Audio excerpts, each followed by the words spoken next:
Okay, let's lower the music. What's up, everybody? This is Sports Goofs number 126. And I'm not contractually obligated to say this, but I feel like saying this anyways. Presented by Mr. Tortilla. So, I just want to say that for every episode from here on out. San Francisco, joined by my good buddies Andrew and Charles here. Yes, we've got sports. We've got random stuff to talk about because sometimes we just get tired of talking about sports. We were just talking about Steve Harvey being a judge, which is weird, but it's television, and I guess they're running out of ideas, so, you know, that's what's going down there. Anyways...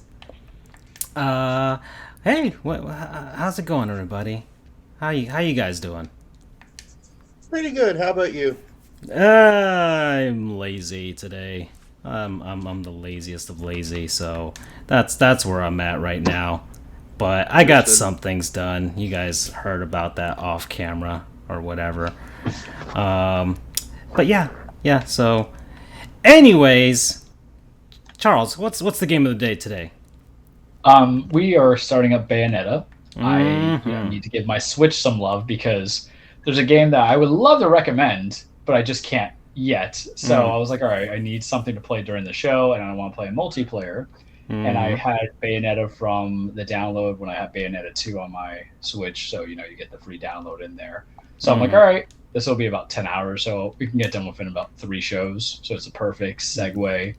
And I literally just started before we jumped on, so we're going to get instant reactions from start to finish, and we're going to expect me to be hating my thumb, because with any kind of these, it's not a button masher, but with these kind of hack and slash style games, all of this, Devil May Cry, No More Heroes, you get sore, man. We're going to be hearing the clicking in the background, so that's I swear that's the controller. Okay, so. Man, so we got college football, we got NFL, we got some hockey and NBA. We got a little bit of everything. I've got a theme to my smaller segments today. There's a theme that's gonna run throughout. Okay, guys. So that's what's gonna be happening. So you guys should. I'm all about themes. Yeah, you guys should enjoy that. So, all right. Where do we start with this one, guys? Where do we start? Should we go with my theme just so you guys can we can get it out of the way? You guys can kind of laugh about it and be like, okay, alrighty. Anyways, okay, so I guess we'll do that. We'll do that. So let's start with where should I go? I know. Yeah, this is how I'm planning this out. It's better to know a minor league team. So we talk about billions of minor league teams out there. They're like stars in the universe. They're just more and more each day, and some die and some are born all the time. But if this is going where I think it's going, I think this can also double as a you go girl. Well, it's not going where you think it's going, but it will. You just put a pin on that, Andrew. Okay, all right. Okay. So we're gonna do the Gwinnett Stripers. So the Gwinnett Stripers. They are the AAA affiliate of the Atlanta Braves. They were established in 2009.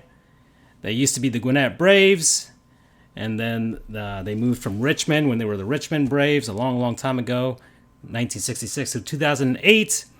And then before that, they were the Atlanta Crackers, 1901 through 1965, which is kind of funny when you think about the region and area that they're from. And the reason that the Crackers ended was because the Braves moved in 1966. So that's why the Crackers were out. Funny. Anyways, they've been the Atlanta Braves affiliate for ever. The Atlanta Crackers were actually the Milwaukee Braves affiliate, and then they just decided to move the team to Atlanta. So there you go. They've never won a championship while they've been in Gwinnett.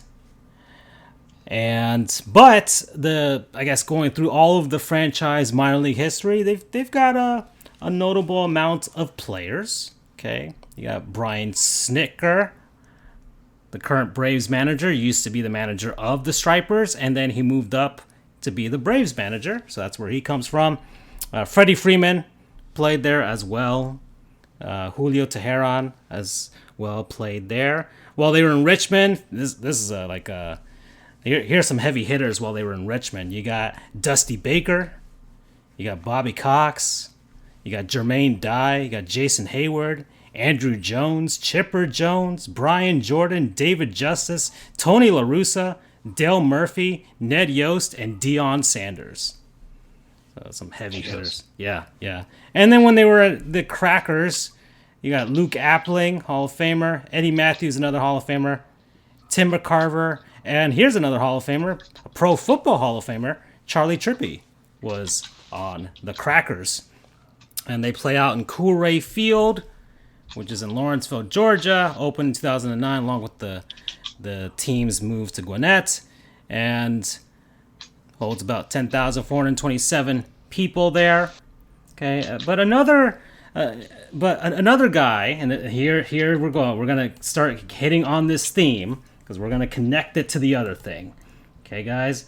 So let's go to a player we remember to forget, and I'm gonna be talking about Peter Moylan. So Peter Moylan, you guys are like, who the hell is that? And that's the reason we have this segment. Peter Moylan, pitcher, relief pitcher, played in baseball, played primarily for the Braves, also played for the Dodgers and the Royals. His career didn't last too long, but it was long enough with stints here and there. 2006 through 2012 with the Braves, then went to the Dodgers for a season, then was out of Major League Baseball, went back to the Braves in 2015, then with the Royals for a bit, and then ended on a minor league contract with the Braves in 2018. The 24-10, 3.10 ERA, 324 strikeouts throughout his time. He was originally signed by the Minnesota Twins. He's from Australia, and he was signed by the Twins, but then he couldn't cut it at that time. He became a pharmaceutical salesman in Australia. Then he made a comeback in the Chinese Professional Baseball League out in Taiwan. And then during the World Baseball Classic, the first one in 2006, he did pretty well. The Braves invited him to spring training, and he made the team. And he also played out in the Czech Extraliga, which apparently the Czech Republic has a baseball league. I did not know this. The Draci Brno, I can't pronounce that. Don't know what that means. And he was an analyst for the Braves in 2019. Okay, and we're going to move on from here, guys, because he's currently the manager of the Melbourne Aces. So we're going to move from this to Uncultured Swine. And we're going to learn about the Melbourne Aces, okay? We're delving into Australia. So the Melbourne Aces. All right, come on, give it to me. So the Melbourne Aces, they're out in the Australian Baseball League playing Melbourne in the Melbourne Park. They have won 2 championships. They were established back in 2010. Or 2009, they played their first season in 2010. And they've won back-to-back championships most recently. Their colors are red, midnight blue, and white. Okay, and of course, Peter Moylan used to be their pitching coach and is now their manager. Their general manager was also a former major leaguer, and Justin Huber, who played for them. And you know, they play out over there. Let me see. What else do I have here in my notes? So the theme keeps going. We're diving into Australia. And their current ballpark is the Melbourne Ballpark. It's the best consensus baseball park in the country of Australia. They hosted the All-Star game for like 5 seasons in a row. They had 2 prior teams because the Australian Baseball League used to have an original league that folded a while back. They hold 5,000 people. And they most recently are in the news because of this person right here. And it's You Go Girl. So we're going to move on to You Go Girl because most recently the Melbourne Aces have they signed, and I think she's the first woman to play in a professional men's baseball league. So her name is Genevieve Beacom. So she's 17 years old. So just beating the crap out of a lot of people out there. She's let's see. So she made her first appearance recently. She pitched 1 inning, allowed 1 hit and 1 walk and no earned runs in that inning. She's moved up the ranks from the under 16 league out there in Australia, beating out hundreds of other local baseball teams, and then the Aces.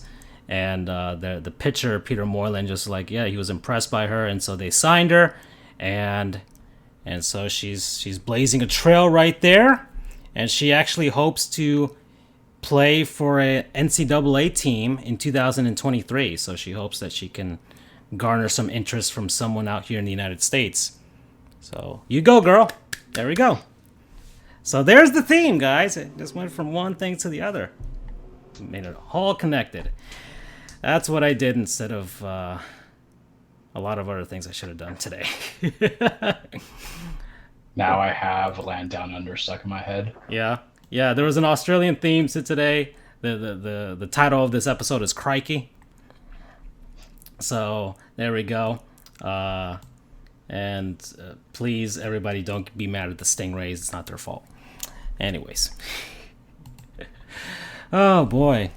Well, it didn't go where you thought it would go, Andrew. I know you had something, but we can make it go there if you want to.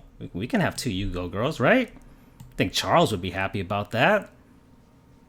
We could save it. Yeah. Is Andrew here? I don't hear him no more.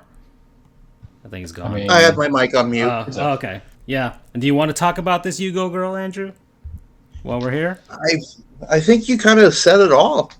No. I mean, about the different one that you thought that I was going to get to. Or was this where you thought I was going to? No? I forget her name already.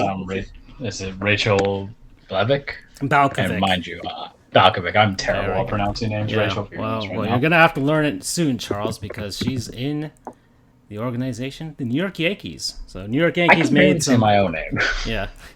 The New York Yankees recently also made history by naming Rachel Balkovic as the first female manager in minor league baseball, in affiliated minor league baseball. So that means the teams that go directly up to the major leagues. And so she's going to be the manager of the Tampa Tarpons out here in Single A. So she'll be out there. She's been with the Yankees for quite a while. She's from Omaha, Nebraska. And so she's been... she also... Oh, look at this. Here, look at this connection right here. She also coached in the Australian Baseball League. Look at that. So it all comes together. You didn't plan this at all. I did not plan that part at all. That's pretty new. But wow, she's been everywhere, huh? Look at this. She won Appalachian League's award for Strength Coach of the Year 2014. Johnson City's affiliate strength and conditioning coordinator. First woman to hold that title in baseball. Hired by the Astros to be their Latin American strength and conditioning coordinator. So she helped them, power up to smash those trash cans. She learned Spanish all on her own for the position, so she could communicate with the players. First woman in that role in Major League Baseball, and was the Corpus Christi Hooks strength and conditioning coach in 2018. She has 2 master's degrees. Gosh, man. I don't even... Virgin... Yeah, we're in the same age group and we feel less accomplished. Yeah, I know. And she got this in Amsterdam in the Netherlands. And she worked for Dutch baseball and softball programs out there as an assistant hitting coach. And then a fellowship with the Driveline Giants in 2019, but decided to take the role with the Yankees as Wow. So here we are. So she's managing here, and the Yankees have done another historic thing, and a long line of historic things that the Yankees have done. So you go, girl. All right. I mean, if she was replacing Aaron Boone, I would have her jersey day one. But I don't get to have the things that I want. Charles. It could be the start. You never know. Could be the start. Don't give me hope. Yeah. Don't give me hope. But good for her. Good for the Yankees. I'll give them that plug because we always knew that baseball. I'll tell you, basketball. We knew on the horizon they were looking for some women in a high-end position. Becky Hammond came to mind, and I don't want to say she got blackballed, but for some reason she didn't get picked, but Chauncey Billups got picked over in Portland. Just saying, that was the wrong choice.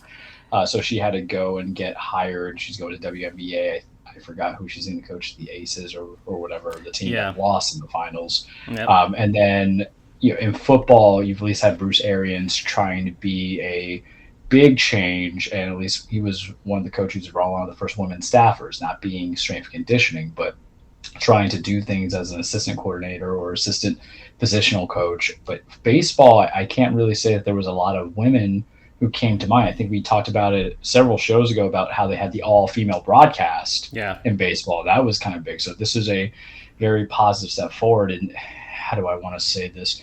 You still have misogynistic mindsets that are heavily prevalent in all sports. Yeah, just go on Twitter. And just go on Twitter. Just go on Twitter. Everybody's going to feel like something's owed to them. But I think with baseball, this is a good thing where you can make whatever classless argument that you want about the opposite sex joining into that sport, can't play in that sport. In essence, a woman can't be a defensive tackle, a woman can't be a 3D defender. But baseball is a very universal sport. I think all sports are universal to anybody of race, creed, color, gender, what have you. But baseball, for me, and I don't know if you guys have seen anything on the radar, but it's a big shift, man, because I know we were getting some female executives in there, but by no means or radar was I seeing anything about either female bench coaches, hitting coaches, or a manager itself. And this is big because it's not as if, even though it's like the single A, it's still something because it has a lot of grooming for the young guys that they take, or the guys overseas that they're seeing their hit or miss, and that all goes out to who? Scouting. And that will tell you if they're going AA, AAA, or even the majors. You know what I like about this? This is based on actual merit, unlike Aaron Boone, who just got the job without any actual merit, right, guys? So this is being a yes man, right? Yeah. So this is a person that actually has some merit, that actually has a resume that leads up to her being qualified for this job. So it's not just because I once hit a baseball in 2003 and then I did nothing else for the rest of my career. It's not that. And I was an announcer on ESPN, and I wasn't a sociopath like Alex Rodriguez. In the end, it was all moot because the Marlins won. All right, so let's see. So that was my theme. That was my whole thing going. I went with an Australian theme, and I guess with the Australian theme, I was, was it Novak Djokovic? Was he finally reinstated? That was the whole thing. Yeah, they reinstated his visa. Yeah. So they reinstated his visa, so I guess he's going to be doing the Australian Open. But there's of course a lot of I learned a little bit about Australian immigration law while I was checking up on that situation, and apparently there's a ton of people waiting in that same hotel that he was in, at that airport hotel, who have been waiting on the Australian immigration courts to hear their cases. And some people have been waiting for years, but here comes Mr. Serbian Parasaurolophus piece of shit coming over here trying to take priority over them because he's a tennis player. He hits a yellow fuzzy ball. So we're Nadal fans. Oh yeah, that's right. We don't care about you. Yeah, exactly. So actually, yeah, he was my goon. He was actually my goon. So that was the Gottlieb's goon right there. Novak Djokovic. Okay, what you do believe what you want, do the Aaron Rodgers thing. I don't give a shit about that. But you're taking precious time away from actual other people. You probably should have been made waiting for years on end because of that too. Okay, I guess it's a Serbian thing. We're gonna lose the Serbian audience now, guys. So But I think that might be the theme for this year's. How much of our audience can we lose? I think that could be a nice accomplishment. It's almost like some of those YouTube videos are like, how many dislikes can this get? And they're trying to challenge themselves to do that. Whereas we're gonna lose this. I think we lost a Serbian audience a while ago, so that's not too bad. But we're gonna lose more of them now. Okay, and and thanks to Charles, I'm just gonna associate that country with being Parasaurolophuses. Okay. Well, keep in mind, for our brethren who want to leave us, we're not saying it's y'all. We're just saying it's the people whom we don't like. And the man the King Parasaurolophus, the word I can't pronounce. Yeah. King Dinosaur. he fraud. I don't even care if they say he's having a better NBA. And then when it comes to Djokovic, just understand, we are not trying to ostracize a fan base. We are calling out individuals because for those who want to play fact checks, we are, we're checks, man. We keep you in line. We check you out, buddy. Call us Walmart. You don't need to do self-checkout. We got you. We can't buy that. You don't have the money. No refunds. And the thing is, it's not just the preference for his case over other people, normal quote unquote human beings' preferences over there in Australia. It's also him trying to lord over, or at least have preferential treatment over other tennis players around the world who all got their vaccinations, all did the things that they needed to do to enter the country of Australia, who has one of the more strict border policies with regards to the COVID around the world. So you've got other tennis players calling them out. Andy Murray called him out. He's like he's got to answer some questions about that. Andy Murray called him out. Rafael Nadal called him out. Was basically like, just stop being a bitch and just get your fucking vaccinations. That's basically what he. I'm paraphrasing there, but that's basically his feelings about it. So, yeah. I guess it's a Serbian thing. I don't know. All right, guys. So we dead rabbits in the wolves. But this COVID can't hurt us. Parasaurolophuses are, of course, herbivores. They are prey. They are not predators. So I don't know. Yeah, there's some bit of cowardice there too. Okay, so I'm just gonna call him out. So yeah, Novak Djokovic, you're my goon that I'm putting out there. Here's another. Oh wow, I don't know if we're gonna do this, but we're gonna do this now. We're going to do Roof Claim. Roof Claim is also another goon. Roofclaim.com, everybody. They are not going to sponsor us at any point, ever. But they recently... They're currently suing the Jacksonville Jaguars for breach of contract for... Here's the what's in here. By exposing roofclaim.com's brand to a toxic marketing environment that will cause irreparable harm. So they paid the Jacksonville Jaguars $600,000 to sponsor them this year. And so now apparently they are pissed off and think that the Jaguars have breached their contract. But you should have known that when you decided to sponsor the Jacksonville Jaguars.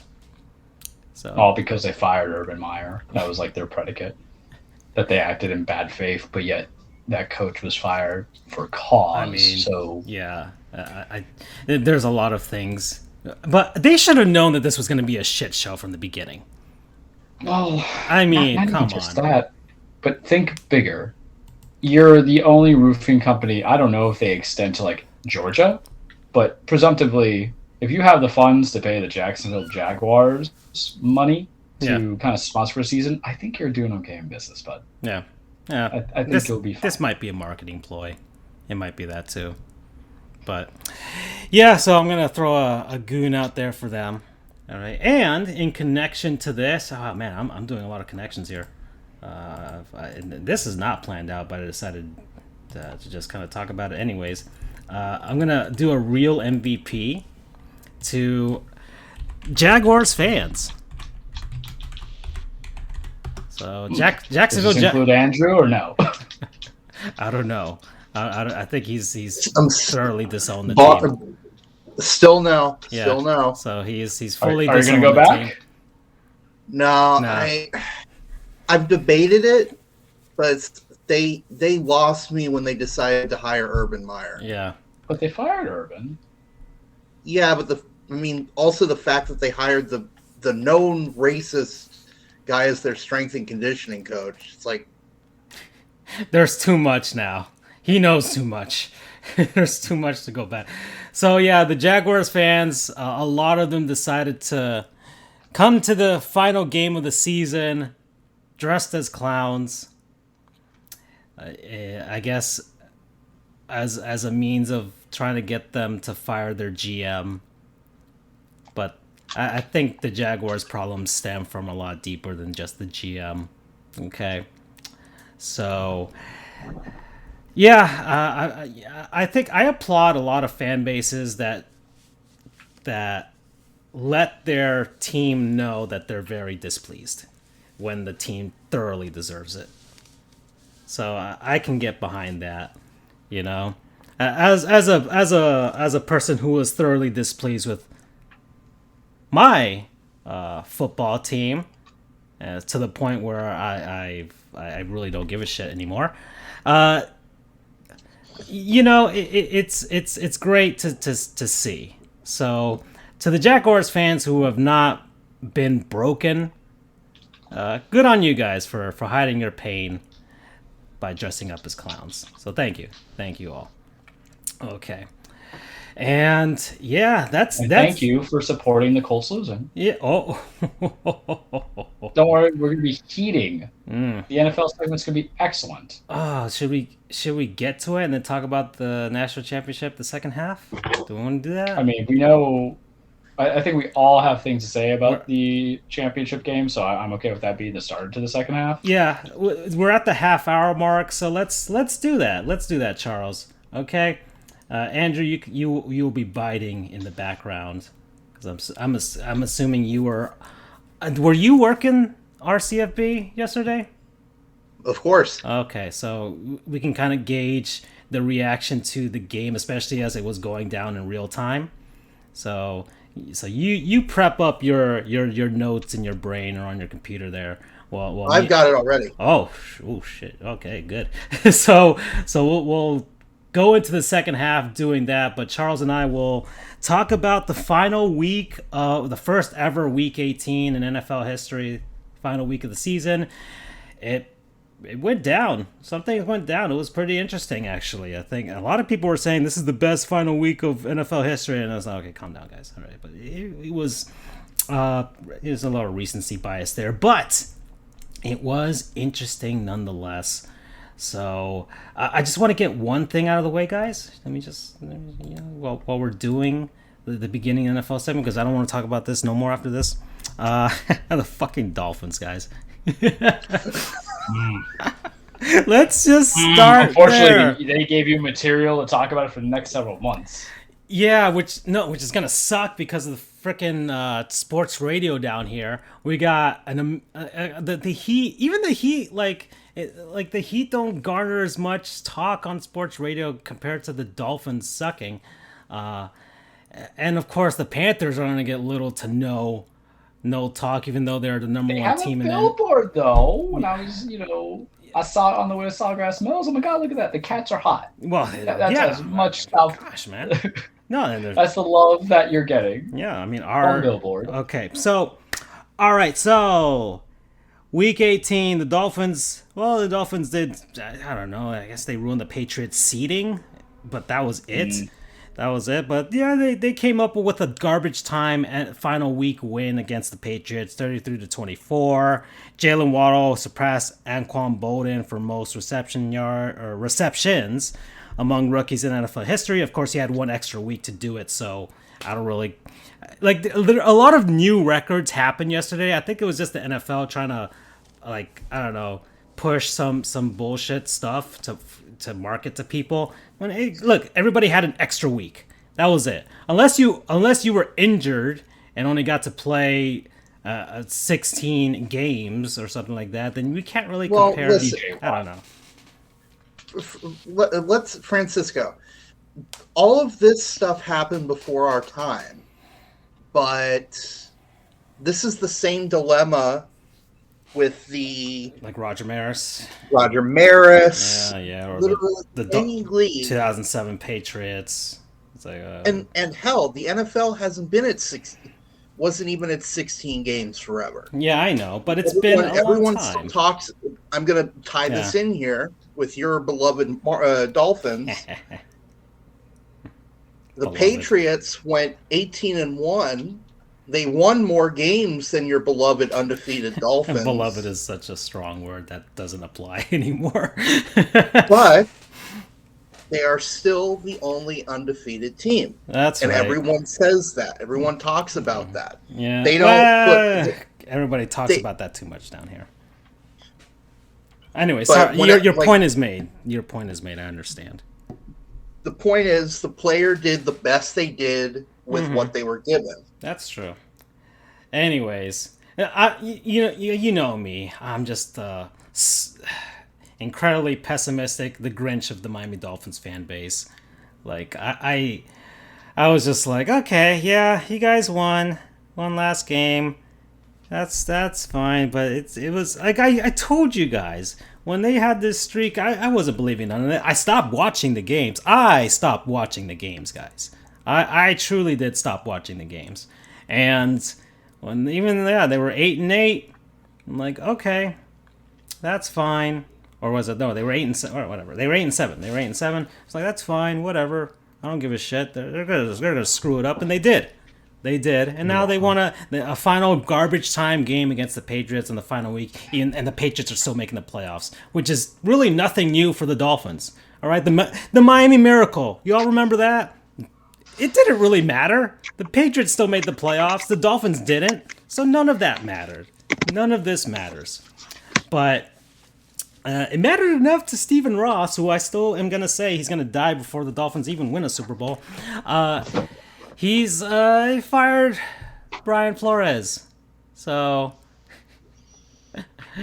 now the Dolphins got to do this again. He didn't fire the GM because Stephen Ross doesn't like that's probably a thing too, and he apparently doesn't like firing the GM and the coach at the same time, so he leaves somebody else with the dirty laundry from the last person, and then they got to clean up that mess. So I actually like Brian Flores as the coach. You can pin some of the blame on him for how things go, but I still pin a lot of the blame on the players for sucking ass when they were 1-7. So, that's what went down, and it was that's such a bad thing. We've defended Brian Flores. I've defended Brian Flores. I've been on the show for 3 years. I thought he was a good hire. Originally, I was impressed. He took a very deficient roster and went 6-10 that first season. That was the Ryan Fitzpatrick bridge season. Yeah, and then they go 10-6, and this year, a lot of the failures came from lack of drafting. I don't think you really needed the Jalen Waddle when you needed like a Najee Harris. The wide receiver crop that was available in the draft was still there. You didn't have to pay Byron Jones and Xavier Howard all that money to kind of like still not be in hell, but make your very known to and be they still sucked for the first half of the season. So you paid him known to be owner who is cheap as it is. Well, he's not cheap. Not want to go. Yeah, he's not cheap, but it's like. But the thing is, he always feels kind of like every few spurn big free agent spendings, and he's just kind of like very half behind. You know what I mean? I think of Dominican Sue. I think of these guys. So you mean to tell me that guy who goes 9-8, who is already set up to interview for Chicago, first back-to-back winning seasons, even though there's one extra week for the Dolphins since like the early 2000s or something like that. So the guy who made no comment about trading for Deshaun at all, who was all about the true. He wasn't against. He was against it, so that's probably it. That's part of the reason he got fired. He was against that. I mean, that's my theory. And I guess Tua doesn't like him, but Tua sucks as a quarterback anyway. So You see, and I can't give into drama or belief of drama when it comes to a guy who's only been in the league for 2 years. Is it so much that Tua doesn't like him, or is Tua just trying to figure out how to figure out his skill set to be better, because Tua at best is, you don't know what you're getting in that sense. Are you a bridge quarterback? Are you a starter? You're not a $100 million guy at this time. I think what had happened was this was a wash for Tua anyway, because he was injured for those games, for the ribs and everything. And then there were games that were big question marks where for some reason, this is on Flores, so this is where maybe you get some of the defense, is that he would bring in Jacoby Brissett for certain plays, but it's like to throw the ball deep. But I think Nick Saban doesn't coach weak-minded people. I think that's how I'm going to give the Bama tie-in, except unless his name is Henry Ruggs too soon. Sorry. But Tua, especially in that kind of light, in that position, what he had meant and legacy-wise, I don't see it. I just think my theory, as y'all know, is that Ross initially wanted. I mean, you could say, no. When was the last time Nick Saban produced an actual good quarterback? I mean, I'm not even counting Mac Jones yet. Not counting him yet. But the thing is, you have two Bama quarterbacks who are in the playoffs: Mac Jones and Jalen Hurts. Keeping in mind, not counting the Oklahoma stint that he had. So the idea is that he's not producing Greg McElroy's or AJ McCarron's now. You are getting high-end guys, and you did win with Tua. You won with Tua last year. You won with Tua this year. Half was Ryan Fitzpatrick. I was just saying. And half was Ryan Fitzpatrick, but the other components were that too. So I think what happened was I really felt that Watson was the big, sexy number. And then I think there was that internal struggle. And this is all speculation. There's nothing there because the dirt sheets tell you that Watson wanted to play for Flores, which makes no sense to me because they never crossed paths, right? But we were only given the information that we're given. But it's one of those things where we talked about it. We're like, it seems more likely that Stephen Ross wanted everybody on board with him and that Greer and him were not on the same page with Flores, and that's why he's out. Yeah. Okay. All right. So enough of this. How do you feel about it? Leave us with that thought. Because who do you get now? There's not really the sexy guys. Exactly. So that's why I'm like, what's the point of doing this? So what's the point? Eric Bieniemy is the only one. Let's get Bill O'Brien in here. That'll bring Deshaun on over here. Okay. All right. Enough of this shitty team. Let's go to an actual good team. All right. So the Titans, number 1 seed in the.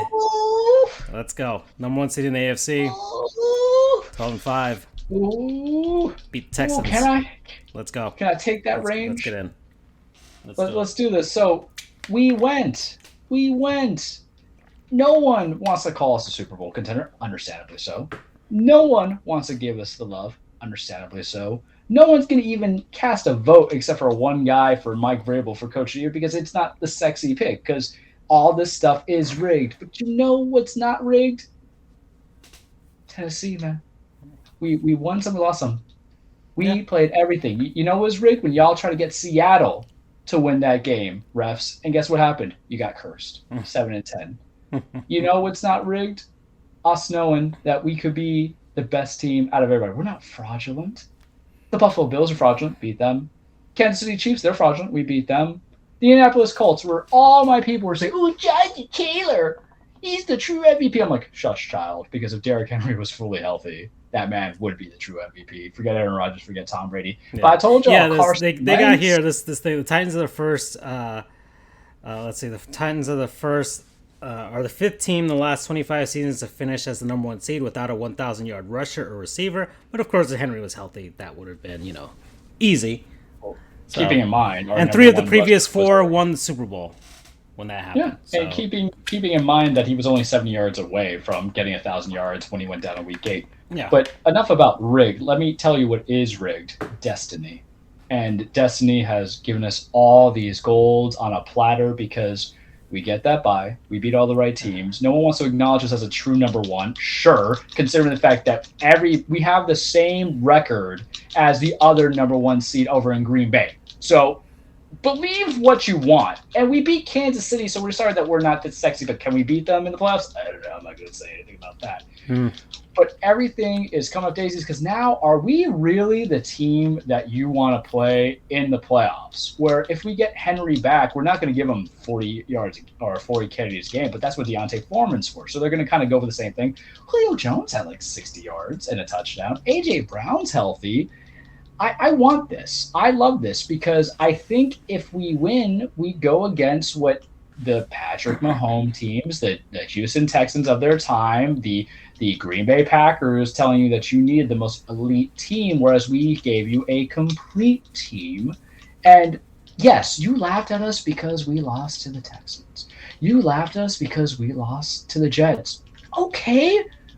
And because we beat everybody else that was supposed to be up. We beat San Francisco. The only team I think that we lost to that was in the playoffs, is legitimately in the playoffs, is the Cardinals. And guess what, buddy? Humble pie, that old thing that we used to do on this segment of the show, is coming to all the people who thought I was crazy saying that Zona wasn't good. Anywho, it feels good, boys, because it feels earned. And you know what this means. We're going to go down the first round. Oh, God.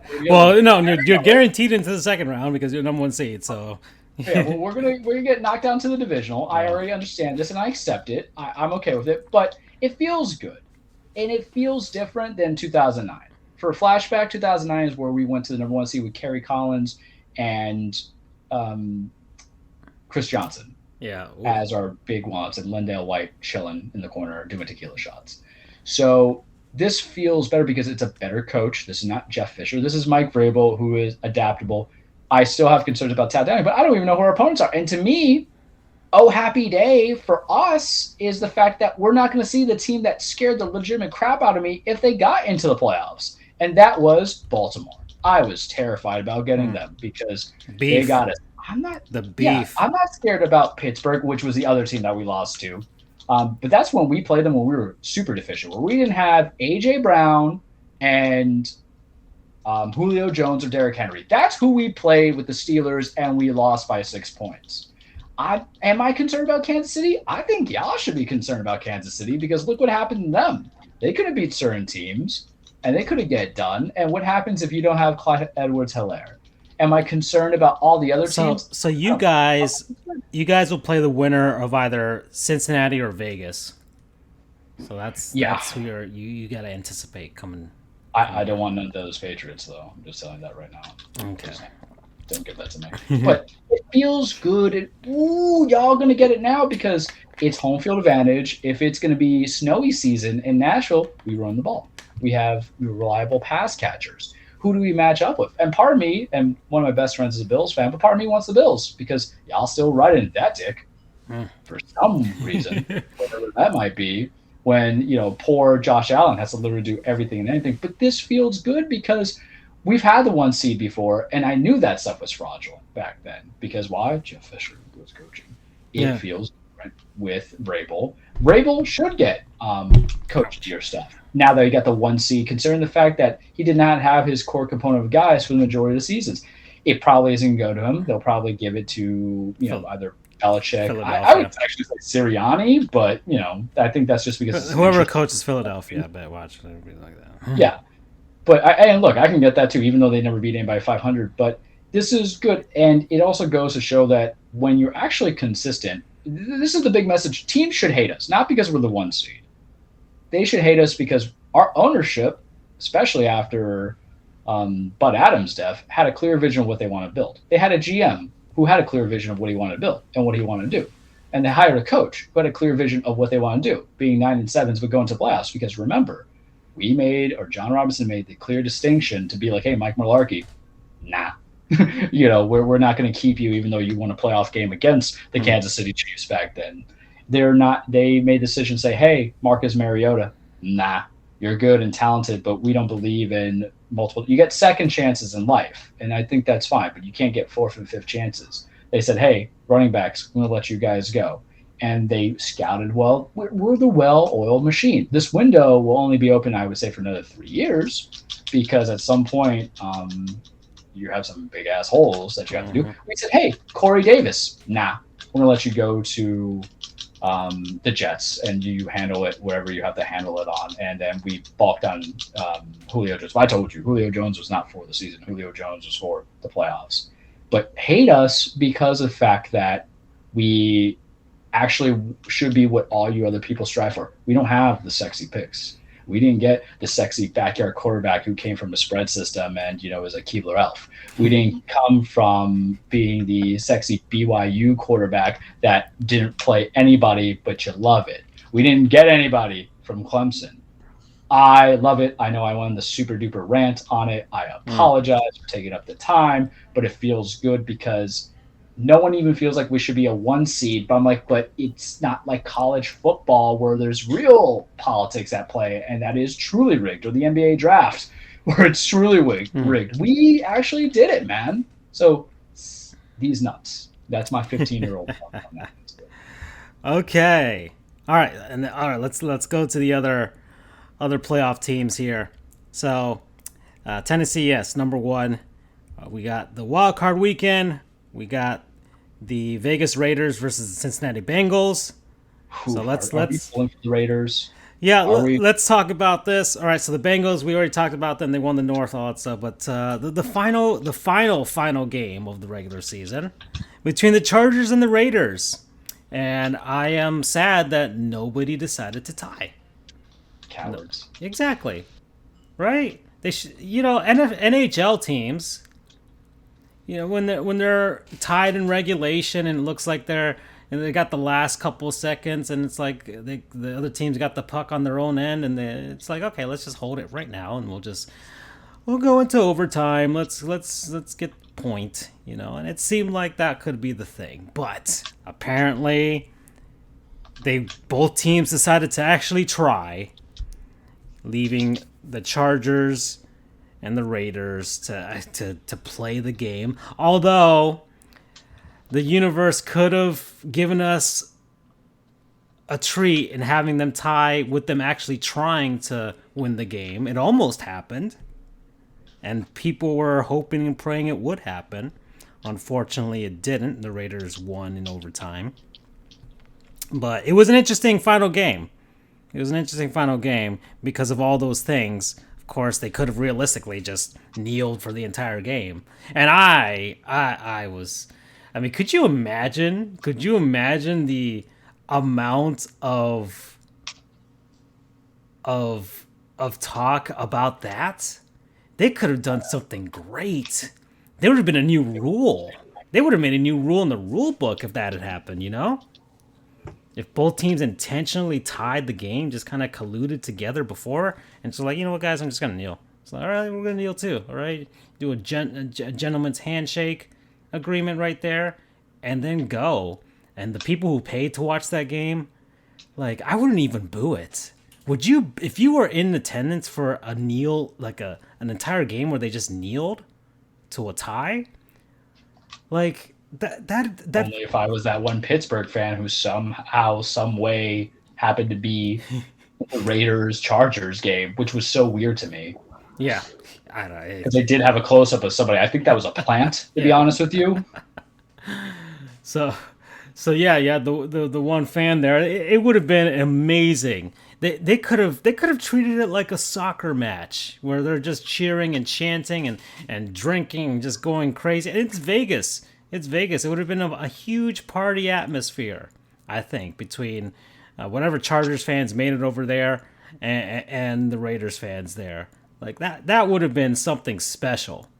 And then the commissioner would have to talk afterwards, be like, we don't approve of the whatever, but there's nothing against the rule book, but we assure you, come this off season, we're gonna deal with it. That would have been amazing. All right, Stephen A. Smith would have yelled. It would have made them also have to do a simple solution. Well, if you hate ties, guess what? That means there's no ties anymore. And we're gonna and we're just there shouldn't even be ties now that you have an 18-game season. It could have forced the NFL to maybe even adopt the college football's overtime strategy. Like that could have been a thing. Or it could be like a field goal shootout. I'd love to see that. I'd love to see a field goal shootout. Yeah. I think. Yeah, like, they just, start from 20 yards. Okay, you made those. Okay, then 30. Okay, you made those. Then 40. And then 50. And then see if they can make them, and then we go from there. I'd go for a field goal shootout. Anyways, so the teams tried. The Chargers lost. The Chargers are out of the playoffs, which means the Pittsburgh Steelers make it, who did actually tie during the season. So Ben Roethlisberger's career is not over yet. it continues. So that's gonna be happening but he plays the Chiefs. Watch them win them all. Oh God. And Steelers going to Super Bowl. That's the one thing I do want to see, Andrew, is it Yinzer mode activated. I do want to see that. I do want to see that for one final time at least. They don't have to win the Super Bowl, but at least get there. That'd be funny. That'd be funny to me. But they play the Chiefs, which is going to be incredibly difficult unless the Chiefs underestimate the Steelers, who somehow, some way, sometimes wins games ugly, and I don't know, something about Ben Roethlisberger. Somehow he's lucky, man. He's lucky. He wins Super Bowls, gets away with assault allegations. I don't know. Gets rid of problem headache whiteouts. Not one, but two, but three. Yep. So, all right. So that's those two matchups. We talked about that. All right, and then of course the Bills and the Patriots. So I love the fact that like there's not one but two rivalry games in the playoffs, because it's them and it's also the Cardinals and the Rams. I do like this. I feel like, oh man, could you imagine the devastation if the Patriots beat the Bills? Oh my God! They have half a chump just. I have never been so pro New England Patriots in my life right now. Because imagine what it says if one year it's Brady who wins it and then next year it's Bill. It's surprising that this season it's like the first time since I guess 2001 that I'm like, you know what, the Patriots, I like this team. I like them. All right, look at this scrappy quarterback, and look at this Belichick guy. It just like I feel like I like them now. Okay, and I would love Matthew Judon. They have Matthew Judon. Yeah, Mr. that's Anti. true. I forgot what he was. Hey, mac and cheese, Mr. Anti Mac and Cheese. Yeah, that's true. That's true. So I feel like I really want the Patriots to win this because I just want Buffalo to implode. Just absolutely implode, because they've been lording over this division, and they've made themselves known. Okay, you would think that they'd be a little more humble after the basically 2 decades of the Patriots dominating all that stuff, but man, they have not been humble at all, and it's going to be great. Really hard. Yeah, and. It'd be nice to see them lose, okay? And then they'll just be left with the Sabres, which is a fate worse than death, I think. So, all right, the NFC. Aaron Rodgers, Charles's boy. Number 1 seed in the NFC. So, they're going to be sitting out for 1 week. Huh? Oh, well, all right. So, according to the bracket, the Packers would match up against either the Rams or the Cardinals. So, yes. That's like my literal hell. Kyler Murray and Aaron Rodgers. the Petty Bowl, as you. Oh my God! Yeah, the only equivalent would be if it was Russ and them. Yeah. So, the Arizona Cardinals and the Los Angeles Rams, who the Rams were already in the playoffs. They already won their division. We got a rivalry game between those two, so that will be pretty fun to see. But it's a Monday game too. Yeah, but it was also the fact that we've got the Rams had a chance of ruining the 49ers' day, and yet they didn't. The 49ers found a way. And they have made the playoffs, but they will be playing off against the Dallas Cowboys. So we got another. This is also, in a sense, a rivalry. Yeah, it's been a long time. It's been a long time, right? This is some '90s stuff right here. So this is actually nice to see a nice classic rivalry. 49ers and Cowboys. It's not for NFC stakes, but not like NFC Championship stakes, but it is something that we haven't seen in a long, long time. So we'll see how that goes down. Right? This This is really interesting. We'll see if the Cowboys can actually do something this time. And they're coming in hurting because there's no Michael Gallup. That's true. The running backs are kind of injured as well. Amari Cooper, I love Amari. I actually think he's one of the Christmas route runners, but I think people have unrealistic expectations for him. So it's him on CeeDee Lamb, and then it's up to Dak. And here's the thing. The Niners were my NFC represents when I made my predictions, because originally I said Baltimore, San Francisco part 2, but everybody got hurt in Baltimore. Yeah. And I think if all things work into the favor of San Francisco, that's a scary team. Because yes, Garoppolo is not your top 5, top 10 guy, but he's competent. No matter what kind of injury he has, and they have running backs, and they have great wideouts and Deebo Samuel and Brandon Ayuk, and then they have George Kittle. The Kit Kat bar will break you apart. Yeah. So, the Cowboys. It'll be interesting if they can kind of put this in, because the 49ers showed that they've got some fight in them. They didn't just lay down and just the Rams are also kind of soft. Yeah. They can't play physical teams. So you got that with a Cowboys team that is banged up, and there's a chance the 49ers could do something. There's a chance, a small chance, but it's a chance. And of course the rivalry and historic aspects, maybe that'll get them going before the game starts. All right. Okay, so you got that. And then, of course, the final matchup, we got Tampa Bay versus Philadelphia. Don't think anybody gives the Eagles a chance. So that looks like a easy win for the Bucs. And they'll play whoever wins between Dallas and San Francisco. And, of course, between Buffalo and New England, it'll be whoever wins KC and Pittsburgh. So that's the NFL. That's it. We're done. The season is over. And who let's see. And finally, the most prestigious award, the worst team in the league, the Jacksonville Jaguars. Everybody, they did it. Are they? Well, but are they? They came. And the Dolphins, they beat the Dolphins. They won 3 games, right? So how the hell did they beat? Let me see. They beat the. Let's see. They beat the Colts, the Dolphins, the Bills, and the Colts. Yeah, the final game of the season. Because what I find absolutely incredible is that despite they still got the number 1 pick despite the huge upset. Detroit wanting to beat the Packers is what led to it. Yeah, that tie.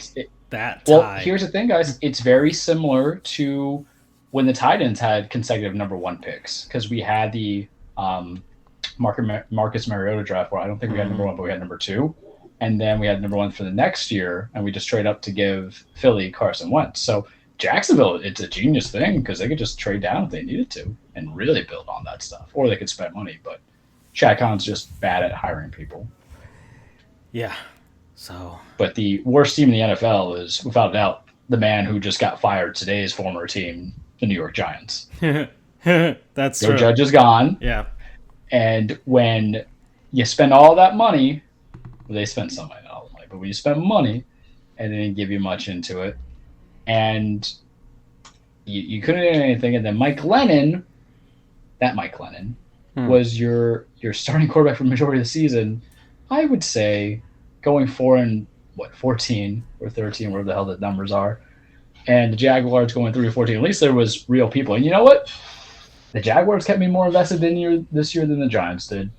So, yeah. Yeah.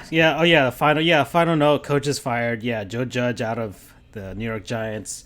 Mike Zimmer from Minnesota. That's super understandable. Matt Nagy for the Bears. And, of course, Brian Flores for the Dolphins.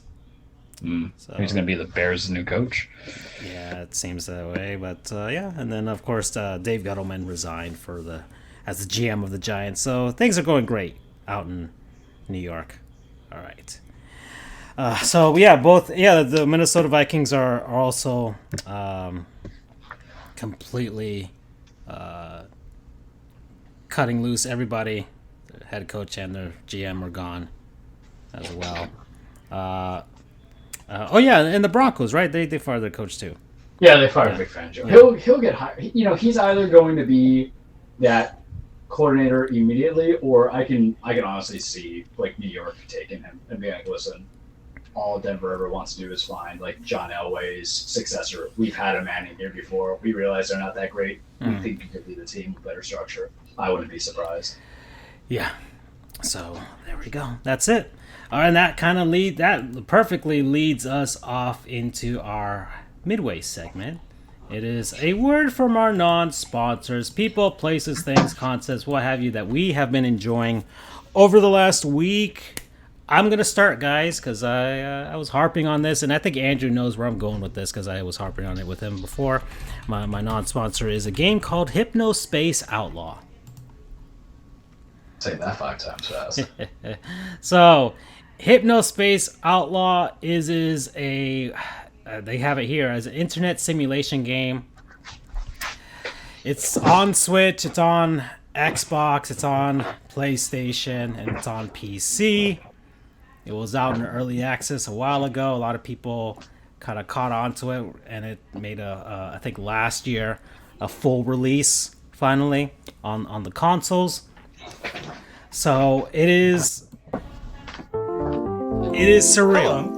Hello. I'm Jay Tholen, lead designer at Tendershins. It literally is We're a excited to 1990s announce that our internet game simulator. You guys Hypnospace remember Outlaw GeoCities? is coming to Nintendo Switch, PlayStation 4, Yeah, and yeah, Game remember Pass on GeoCities? Xbox Remember One those and 56K Hypnospace modems? Outlaw is an You guys internet remember, simulator set inside a computer system in an just alternate those history weird 1999. websites and Enjoy those this AOL peek into the dawn pages of a new that era of computing. gaudy colors and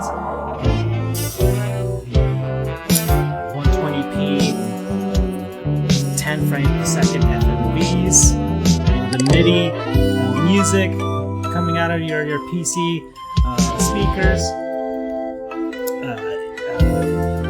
Yahoo Messenger, that type of stuff, AOL Messenger, AIM, all that stuff.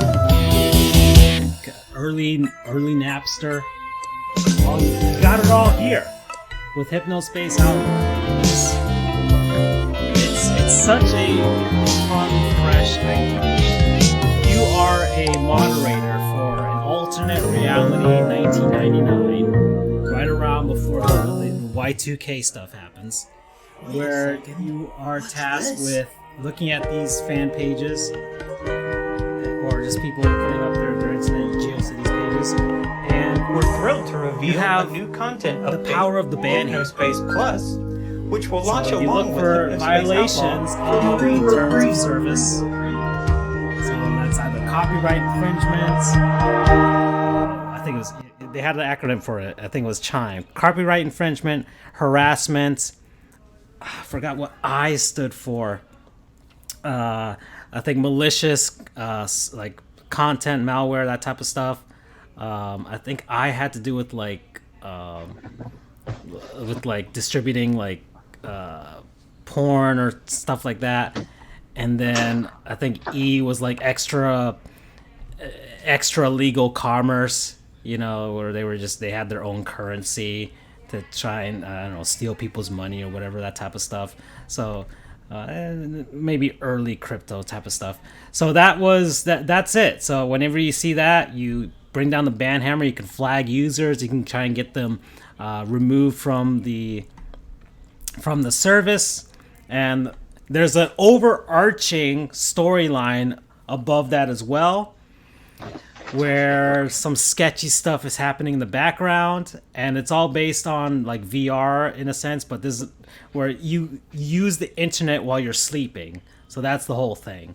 And there's a lot of, I guess, moral issues regarding that. So that's the game. It is, and I love how they've designed their website to kind of sort of be like an old. They even have like the visitor count on the bottom there. How many people have visited the website? So it's that. And honestly, this game made me feel something at the end of it. It's about. You'll get about, depending on how deep you wanna play this game, you can get about 6 to 10 hours out of this. 6 to 10 hours. The websites are meticulously made. There's like you're basically like a detective in a sense. You got to make connections to try and find the answers. To try and you're assigned cases to try and throw down the bad hammer on people. And I was thoroughly surprised, but thoroughly very happy. I played this on my PC through Game Pass, and I'm glad I did. So this made for a great weekend game. So Hypnospace Outlaw, it's $20 right now, and it's on Game Pass if you have that. Promo code GeoCities. All right. I guess I'll go. Okay.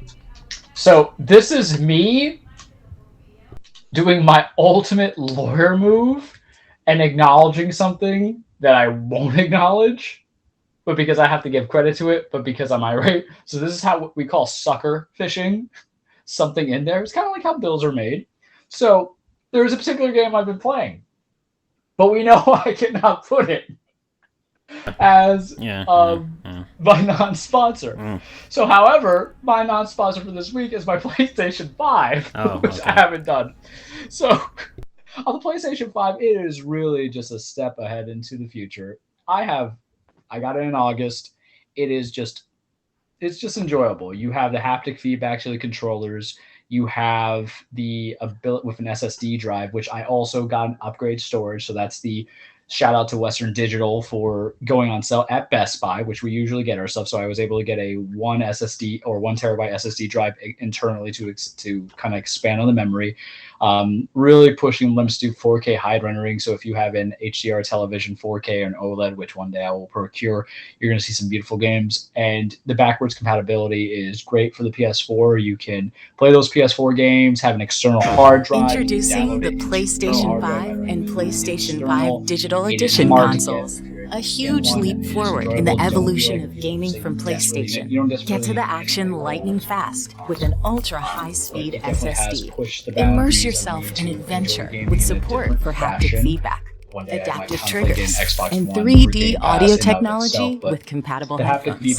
Explore an all-new lineup of incredible games. And I already have play control on my PS4, but I want to play the Unleash DLC on new it, gaming possibilities that you never anticipated with PlayStation 5. Coming into it, and I played a collective amount of games, such as Resident Evil Village, which I've done non-sponsor, Spider-Man, Miles Morales, which I've done as non-sponsor. I did the Horizon DLC during Christmas break, because guess what's coming out next month, guys? Horizon Forbidden West, and it looks beautiful. Like, holy crap, I've actually seen some gameplay footage. I'm like, holy crap, this is actually beautiful. I can't wait to play it. Black Friday, I got a slew of games on there. I have played Crash Bandicoot, my PS4 game on it. So many games coming to PC or right now. Yeah, Horizon's on there, God of War's coming out this month. Yeah, and you know, sometimes Sony basic studios, like Sony first-party publisher studios, give you games that are just absolutely beautiful, that actually push the power of technology even this early on because it's been crafted, such as a game made by Housemarque or Marquee called Returnal. Exploration. Very frustrating game.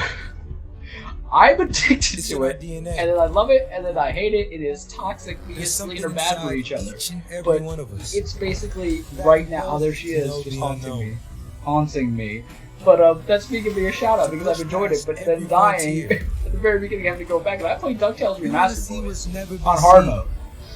Very similar. And the rage when I divide an hour and a half of my time going back to the boss, having to go through the first biome and then back to biome 3, and I've always come so close, but you get like a resurrection and ability to come back, but I do a mini boss and then I'm very interested. Can't wait for Forbidden West.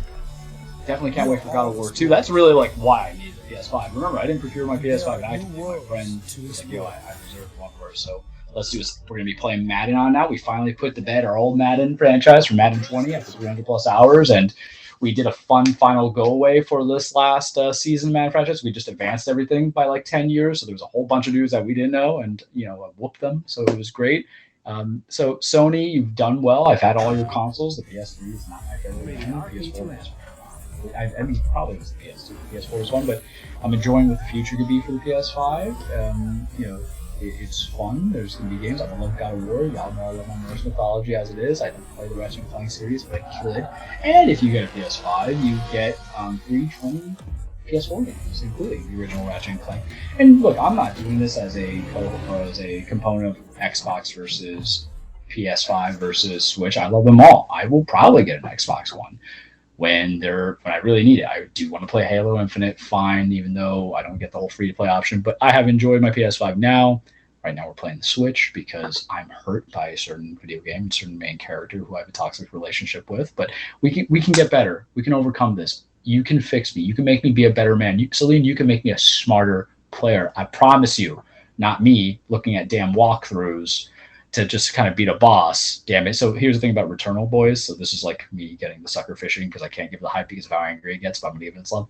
So each run is randomly generated. So there is no linear progression of like where you start in the level to the boss. So there's things that you meet right off the bat that you don't want to meet immediately. And then they might come in the middle of the next time that you died. I've died only like 3 times in that biome, but that's about 7 hours or 6 hours because you have the course of the first one. But PS5, very fun, has great games that you'll love, like Spider-Man, Miles Morales, and then it'll like also Resident Evil Village, and then it has game and Deathloop. How do we forget about Deathloop, which was a non-sponsor as well? And then have games that'll make you question your existence, like Returnal, where not me who lost and was quiet for 30 minutes. I was folding laundry after I died, and promo code Celine. Okay, that seems to be the theme over the course of the chat over this past weekend. So do you remember Dewey Cox Walk Hard when every time he walks in and Tim Meadows is like, Dewey, you don't want none of this?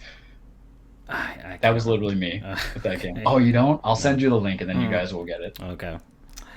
Yeah, it's like a roguelike, right? Is that what it is? It's like a roguelike bullet hell shooter. Oh god. But it's the atmosphere and it's the environment that's so engrossing. It's I keep thinking I like roguelikes, and I recently and then just you don't like roguelikes. I quit on. I was playing this puzzle. It was a match 3 puzzle, steampunk, RPG. Turn-based RPG game, whatever, with like these like walking tanks where you basically solve the puzzle, and I was having a good time, but I just kept dying so easily. I got to the final boss, which is basically it's only like 10 battles, but man, is it hard. And I was just like, I give up. I give up. So, like, I'm done. I spent 10 hours on that. Here's the thing about this game, and this will be my final shout to Returnal, is that I have not had a game that had my adrenaline actually going like that in such a long time, and I have not had a game where it felt like I had just been a Sophie's Choice situation and saw my own child getting massacred in front of me, and I have to go back into it. I hate unbelievable.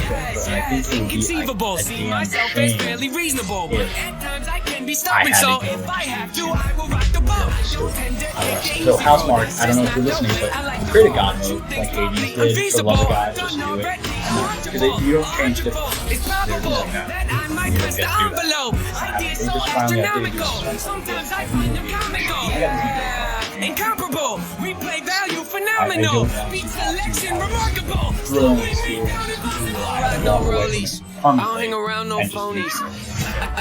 Always advance. Say how I feel, you know I stand. Raising the bar, I got experience. Top of the charts, I'm setting up kid. Finding my stakes, I put on my pants. Shoot for the stars, they fall in my head. Stick to my guns, I don't even flinch. Can push all you want, and they moving in legs. I'm happy I did it. Beat all the odds, I ain't got no limits. Gonna be stopped, you paying attention, I ain't gotta say it. They know where my head is, they know where my head is. My own sponsor is Kingdom Hearts.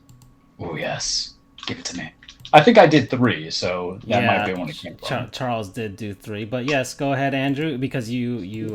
Well, mine is different because it's Kingdom Hearts 1. Yeah. Oh, here we go. We can give all the love to Kingdom Hearts. I got time for that. Okay. Very gaming theme the entire way. So, a friend of mine had this game when it first came out in 2002. And he was a lot older. He was like in high school when I was in elementary school. But we were next door neighbors. Our families were friends. So I sat alongside him while he played, so I kind of followed along. And I thought it was, from my little understanding of it, I thought it seemed like a good game, seemed fun. And, eventually, we parted as friendships happen. And, I never truly played the game. I just sat near him as he played it. And it always kind of tugged at me at the back of my mind. You should finish that game. It seemed good. You should play that game. And I kept saying, okay, I'll do it. Eventually, last month I pulled the trigger and got it. I got the 1.5 and 2.5 combo.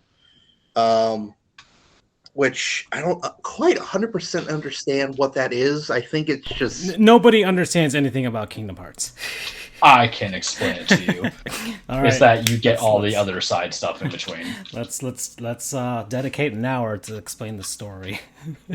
So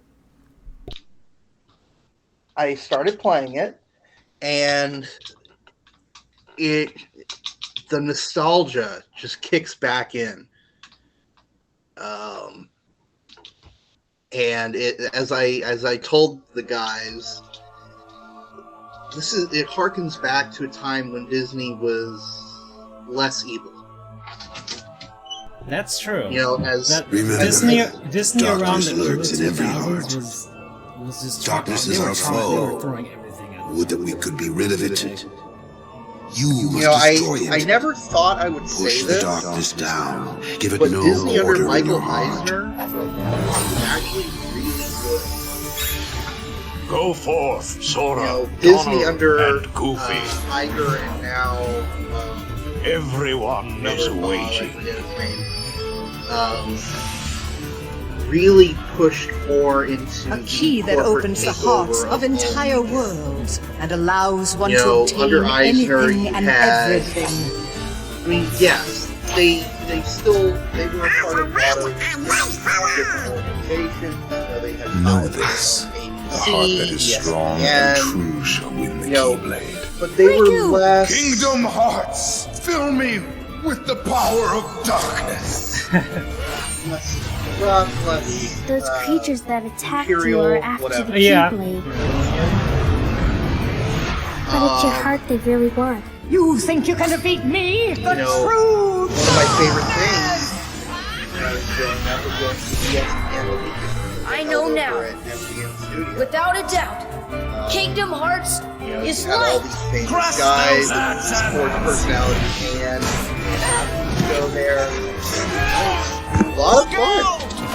And you had, they'll pay for to the best extent possible, a lot of original rides untouched. There are some old rides like Horizons at Epcot, and disclaimer: a lot of my hatred toward Disney goes toward how they've gutted Epcot, because that's my favorite park. But Horizons had to go because it was built on top of a sinkhole that was starting to cave in. You can't really do anything about that. But I'm getting sidetracked. I could do a whole rant on what has happened to Disney. But circling back, this was back when Disney was actually good. This was kind of the part before they went all corporate overlord. So, I've never played any of the Final Fantasy games, but supposedly, or from what I've looked up, most of the non-Disney characters are from Final Fantasy. But it's such a good game. I mean, it's hard, but it's not too hard. You've got a lot of these side missions, like finding the Dalmatians, finding the Trinities, little mini games. It's a lot of the games that I'm used to playing I'm not counting sports games because really I either played sports games or like Halo. Most of the non-sports games I played is very linear. And that kind of threw me for a loop initially when I was playing this, because there is a storyline to it, but it's encouraged to kind of not follow it point to point, to go around and, do these little side quests. And that's not something I've ever done before in a video game. So that in and of itself is fun. But, growing up in Orlando, going to Disney quite a bit, and I still love Disney. Unlike the Jacksonville Jaguars, where I'm willing to give them up because they made a hell of a lot of bad decisions, I still have love for Disney, even though they've gone off the rails. But I keep hoping that eventually they'll come back on the rails.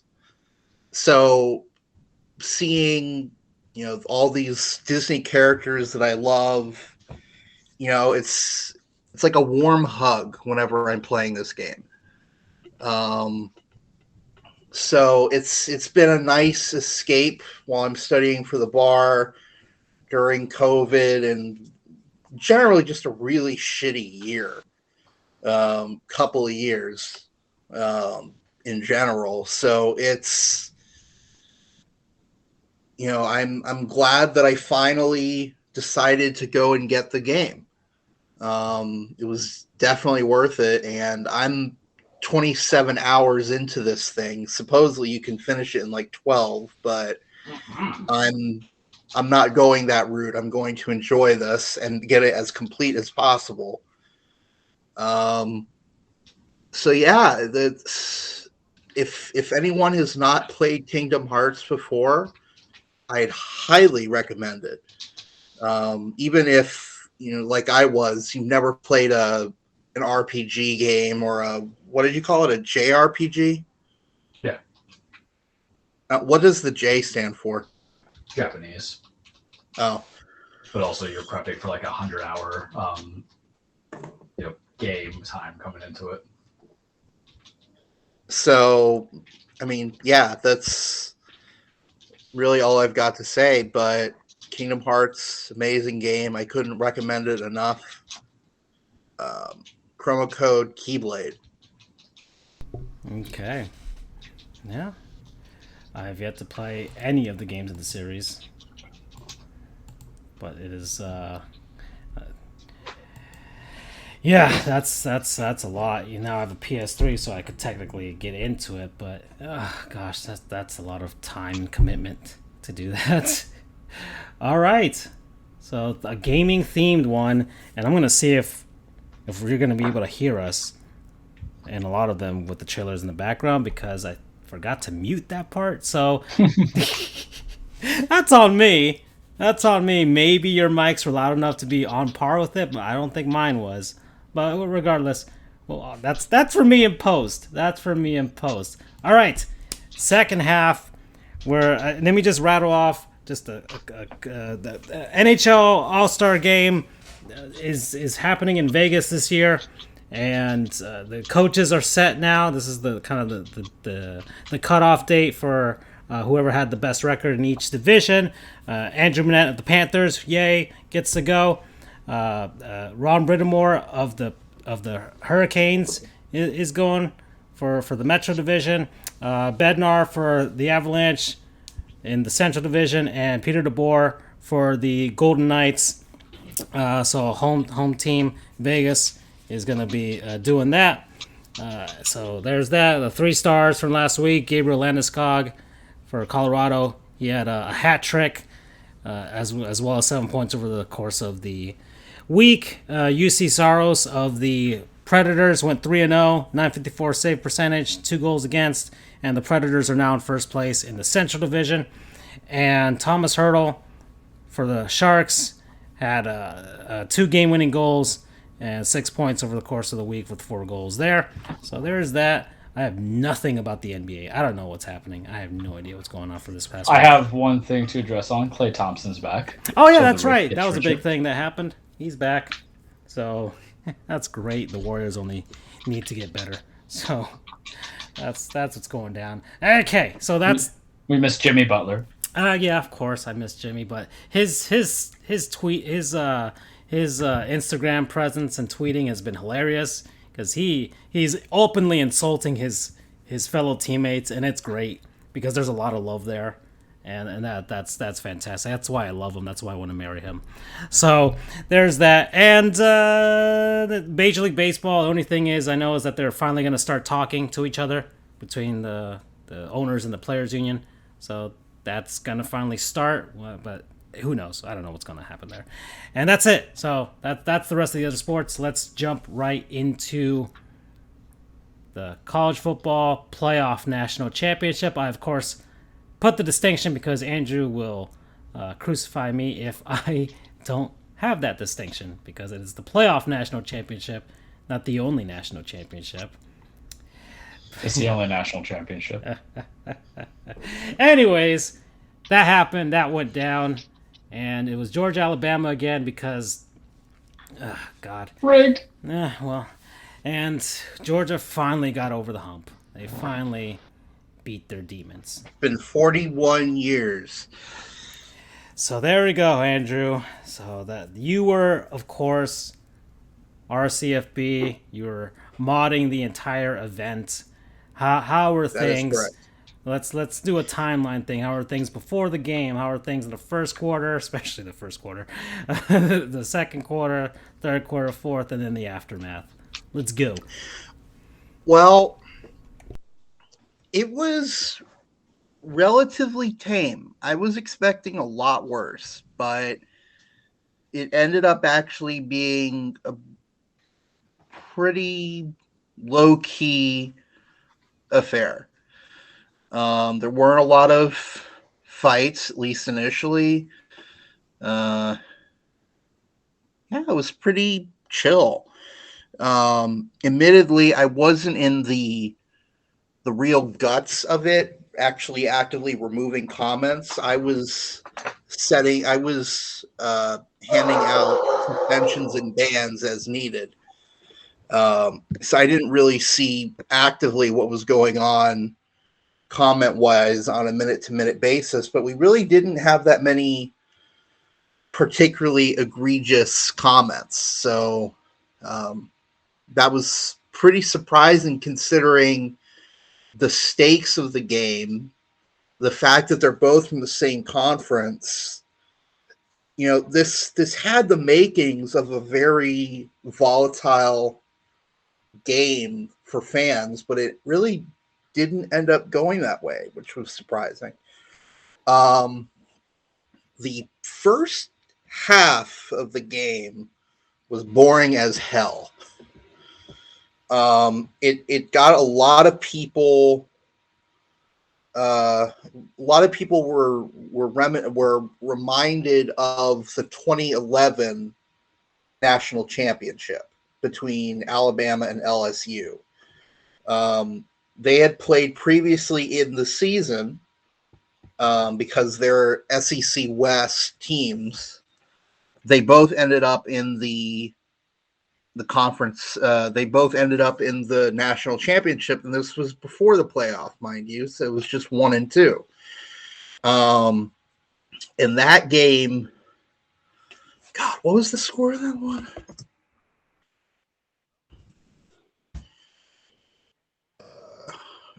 No, sorry, it was the 2011 season. So the game was played in 2012.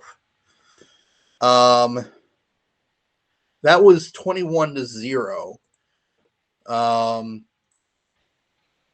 With the exception of a touchdown scored by Alabama at 4:36 remaining in the fourth quarter, all of the points were by field goal. Yeah. And it was 21-0 in favor of Alabama. Yeah, this was 2012 at the Superdome. So LSU technically had a home field advantage.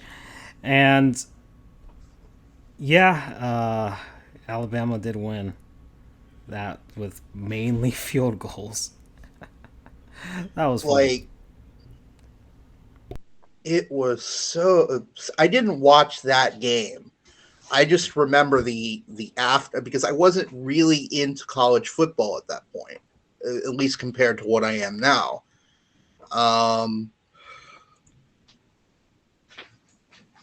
Excuse me. But yeah, from what I read, that game was just so boring. Actually, SB Nation or Secret Base did a video on it as the worst college football playoff game or BCS game. So in this game, in yesterday's game, you had scoring summary. The first 15 points combined were scored via field goal. Alabama kicked a field goal. Georgia kicked a field goal. Alabama kicked a field goal. Alabama kicked another field goal. Georgia kicked a field goal. So at the half, it was 6-9, 9-6. Nice. Finally, someone decided to score a touchdown. That was Georgia. They did that with 1:20 remaining in the third quarter. So you had nearly 14 minutes of no scoring, just punt. Finally, they scored. And the crazy thing is, both teams broke out some pretty big plays. Huge passes, huge runs. And everyone was thinking, or at least I was thinking, I'm sure I was not alone. It's like, finally, is someone going to score a touchdown here? I mean, my God. But no, each time the defense on both sides stood strong and just held the other team to a field goal. But once that touchdown happened, then everything started to happen quicker. And that's when the game started to get interesting, and a lot of people started to tune in. And bear in mind, this was still the second least watched national championship game, CFP national championship game, behind last year's game. It's about really ultimately it's just down to Alabama fatigue. Well, Alabama fatigue to a certain extent, but also SEC fatigue, because I think this is the fourth straight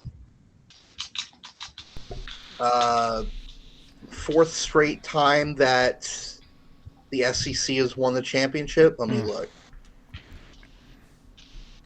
And the last one was it Ohio State was the last team to So so it was Georgia. No, third straight. I apologize. So it was Georgia this year, Alabama last year, LSU the year prior. But when you look at the whole thing, going back to the first one, which was the 2014 season, the national championship has involved an SEC team, at least one SEC team. 1, 2, 3, 4, 5, 7 of the 8 years have had an SEC team. The only one that didn't was the first one in 2014 between Oregon and Ohio State.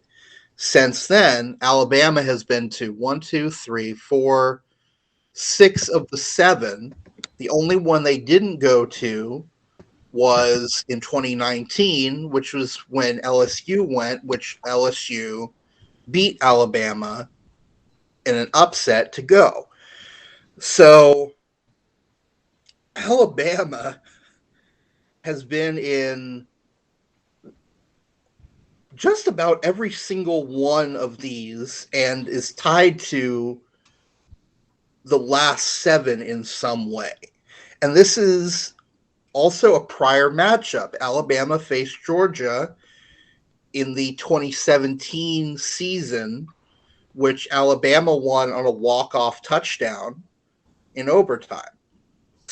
But even worse than that one, because in its own way it was worse, because Alabama didn't even go to the conference championship game, let alone win their conference, and they still made it in. But this time it was a rematch of the SEC championship game, which happened 30-some days ago. It was like just a hair over a month ago that these teams played each other in Atlanta for the SEC championship. So there's a lot of just, for the love of God, can someone else not just play in this thing, but win? But I don't know. I mean, SEC is legitimately the best conference in the league, in college football. There's no doubt about that. But it's still very fatigued, just having the same teams over and over and over and over again. But anywho, so once you get to the fourth quarter, that's when things start to get interesting. To start the fourth quarter, Alabama kicks a field goal, but then Alabama gets a touchdown. Then Georgia gets a touchdown. Then Georgia gets another touchdown. So, bam, bam, bam. In a span of 7 game minutes, roughly, you had 3 touchdowns. When you went you went 40, about 50 minutes, or no. Like 44 minutes prior to that with no touchdowns. So that's when things start to get interesting. And so it's 13-12 after Alabama kicks the field goal to start the fourth. But then Alabama takes the lead, 18-13. And everyone's like, all right, here we go. Here comes the inevitable Alabama comeback. Georgia was able to stop the 2-point conversion attempt. So instead of Georgia having to score a touchdown and extra point just to tie, they just needed a touchdown. They just needed a touchdown, no extra point to take the lead. Then Georgia, they got their touchdown via a 40-yard touchdown pass, mind you, which was another one of those big plays, and finally one of them went for a score. They tried their own 2-point because that would have made it 21-18, and Georgia or Alabama would need a field goal just to tie instead of taking the lead, but they didn't convert, so it's 19-18. Georgia then scores another touchdown 5 minutes later. 26-18. They kicked the extra point that time. But Alabama has the ball with 3:33 remaining in the game. All they need is a touchdown and a 2-point conversion to tie. So they're sort of on their heels, but not really. Especially given the fact that, one, Alabama beat the crap out of Georgia in the SEC championship game, but also the fact I think Alabama has won like the last 7 meetings between the teams. So Georgia fans, there are a couple of Georgia fans who are Moz, so we're kind of following along with them as we were going. They're not even cautiously optimistic. They're biting their fingernails and getting beyond the cuticle. They're like, oh shit, is this going to happen again? Because bear in mind, in the 2017 championship, Georgia had the lead going into the half, but that's when Tua Tagovailoa took over from whoever their quarterback was. Jalen Hurts at that time. took over from Jalen Hurts. Alabama storms back to tie the game, go to overtime, and then Tua slings the ball way downfield for the game-winning score, and I think that was to Devontae Price. But anyway, so Georgia fans were like, we've seen this before. We're not getting our hopes up. And Alabama is slowly chunking their way down the field.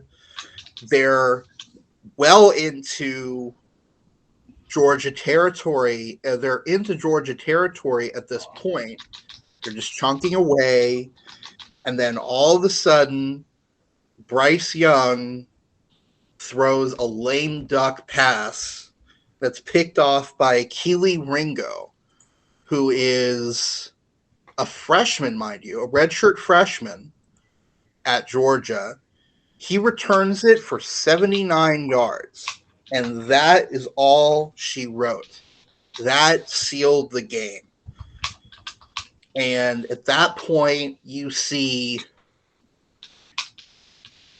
Stetson Bennett breaking down, crying. You see players crying. You have Georgia fans crying. And it was such an outpouring of emotion. Actually, even the coaches were in on it because one of the mods was at the game reporting for RCFB. And he happened to take a cell phone video of as the teams were rushing out onto the field after the final play. All of the assistant coaches in the booth, in the press box, came like rushing out, sprinting to get to the elevator to make it down to the field. I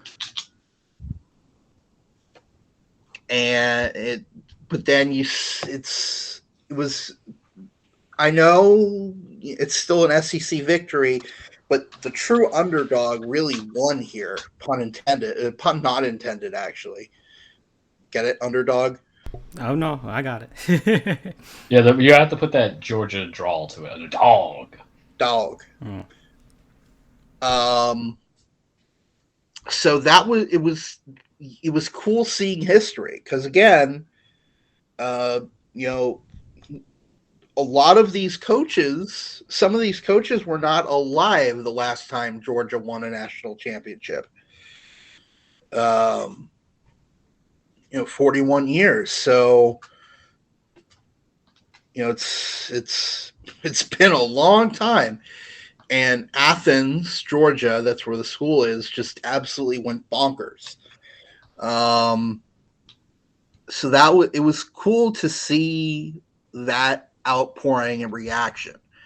And honestly, you don't really feel bad for the Alabama fans because fuck them. They've won 6 just national like the Dave Chappelle meme. Yeah, because fuck them. That's why. Because they've won 3 just college football playoff national championships and 6 under Nick Saban, dating back to 2009. It's like, all right, enough. You've won. We get it. Stop winning so much. But yeah, it was a boring game at first, but finally it started to pick up a little bit toward the end, and certainly the most exciting game, college football playoff national championship recently, because the other ones were 52-24, 40 in recently going backward, 52-24, 42-25, 44-16. That's the last 3. The only one there was a stretch prior to that. It was relatively close. You had a 45-40 win in 2015, a 35-31 win in 2016, 26-23 in 2017. But then the last 3 years have just been total shit shows of blowouts. So it was cool to see one that finally had you watching to the end as opposed to tuning out at the half. I know a lot of people tuned out at the end of at the half of the game last year. By that point, even us in the press box were just kind of like,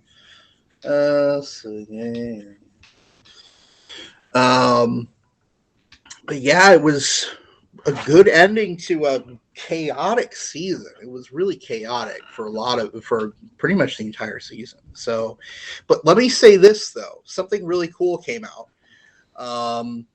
So on January 6th of this year, they announced the locations for the 2025. I hate this. The game for the 2024 and the 2025 seasons.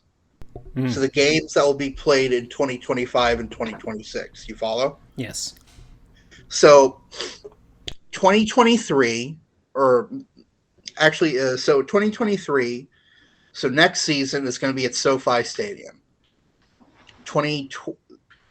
The 2024 game is being played at NRG Stadium in Houston, and then 2025 game is going to be at Legion Stadium in Paradise, Nevada, not Las Vegas.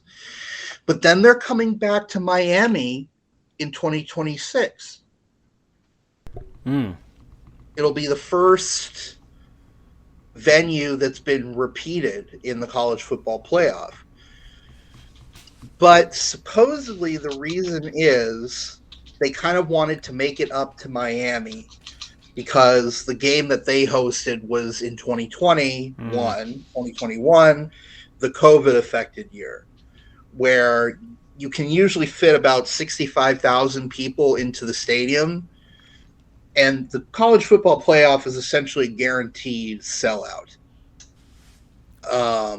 But they were only able to they only held less than 15,000. So you're looking at about 25% capacity at the stadium. So it's kind of like a makeup game, as it were. But yeah, it was, for once recently, a very close game, and was fun to be a part of from the moderating side of it. Okay. Do you have any questions, comments, concerns? No, it seems like this is... and I was scrolling down the Reddit CFB Twitter page as you were talking, and you see the jokes and the bouts of agony. My favorite was, of course, that the Georgia curses are over. And there's like, the Braves won the World Series, Georgia wins the national championship, maybe Georgia sports isn't cursed anymore, and then people just started listing the Falcons, the Hawks, Georgia Tech, Thrashers. So that was pretty funny. Yeah, it's...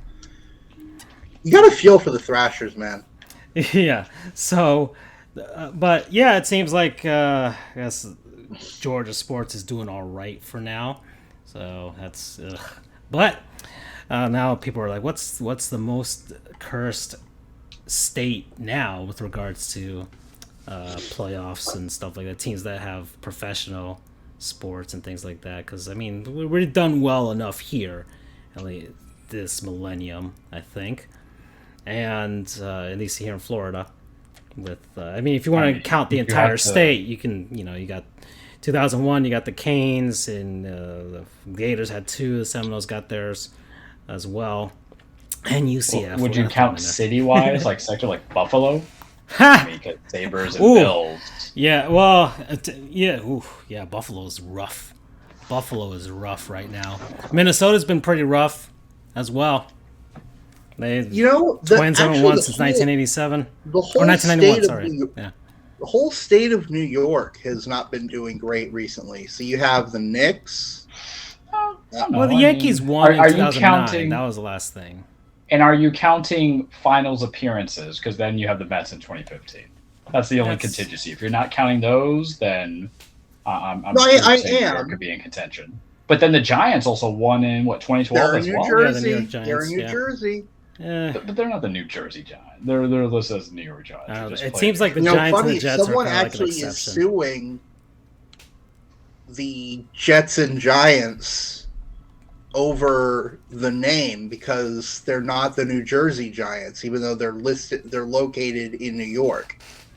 I think they have some sort of, I don't know, there's some sort of handshake agreement between them and the state of New Jersey. I don't know what's going on there. There was something about it that to have as far as the names and stuff, but Minnesota's doing pretty bad. I guess the state of Washington with no, it's the Seahawks won. That's right, they did win something. Let's see, Texas. We can't say Cleveland because of the Cavaliers and the Astros is not legitimate. Oh no, but they've had the Spurs. Spurs have done a lot of stuff. So being the Spurs itself is fine. Yeah, Spurs. New Orleans. No, they got the Saints actually won something. That's right. Saints Chicago. So I guess to say Illinois. No, well, the Cubs. The Cubs finally won. Remember? Oh yeah, I forgot. Cubs finally won. The Blackhawks had their run as well. Right. Yeah. So the White Sox also got a thing, not too far back. Actually, no, it's far back. It's 2005. Sheesh. North Carolina. I kind of like Minnesota though because Timberwolves have been perennially trash. I think so. Maybe not North Carolina. Vikings don't do anything. DC, the Nationals finally won. That was a thing that happened. Cavs finally won for Cleveland. Cincinnati, Bengals are #1. The Reds haven't won since 1990. But you're going the state of Ohio. I think this is the hard part. Oh yeah, the whole state. Yeah, because they have the whole state. Yeah. The state of Michigan. Well, the Pistons. I mean, having to pay John Harbaugh is good enough. The Pistons and the Red Wings. Pistons. Yeah, the Red Wings. So long with the Pistons. Yeah, the 2000s was the Pistons and the Red Wings doing something. The Tigers tried, and then having the Lions is not great. Having Lions doesn't really work well. I mean, maybe Tennessee, because Memphis has never made a finals. The Predators lost once, and the Titans haven't made it in this millennium.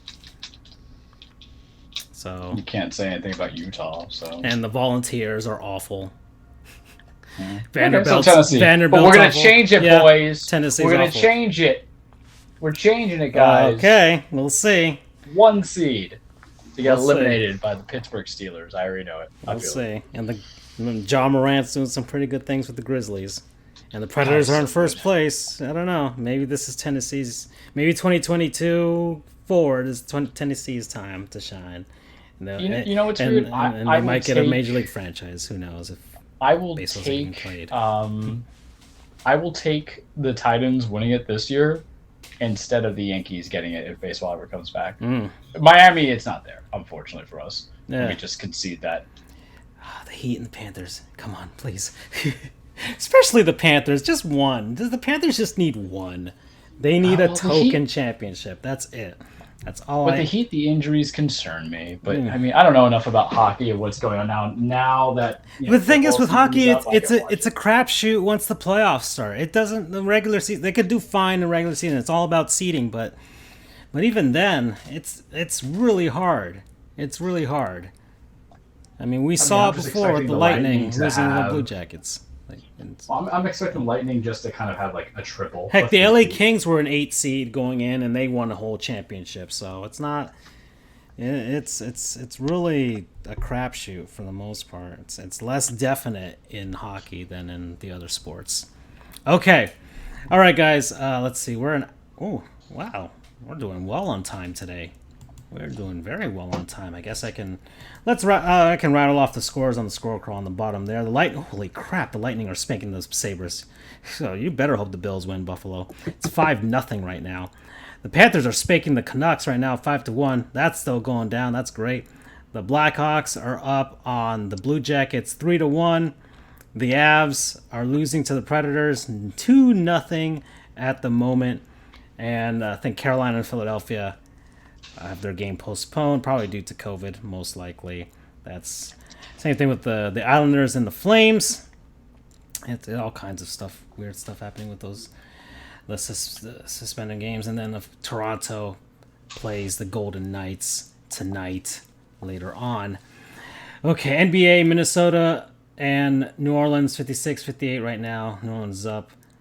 Bulls are beating the Pistons 59-49. That's going to be happening. The Penguins are in Anaheim, so Battle of the Birds over there. Denver versus the Clippers tonight. Right now, 112-112 between the Thunder and the Wizards. 3 minutes left in the fourth, so that's a pretty close game. Phoenix and Toronto, 62-63 right now. Raptors are up in the third. Halftime between Memphis and Golden State. Grizz are up 59-51. Okay. And then there's a ton of college basketball happening, both men's and women's side. And that's all I got in the score cross. So that gives Charles enough time to prep himself because we're going to head on over to the cage.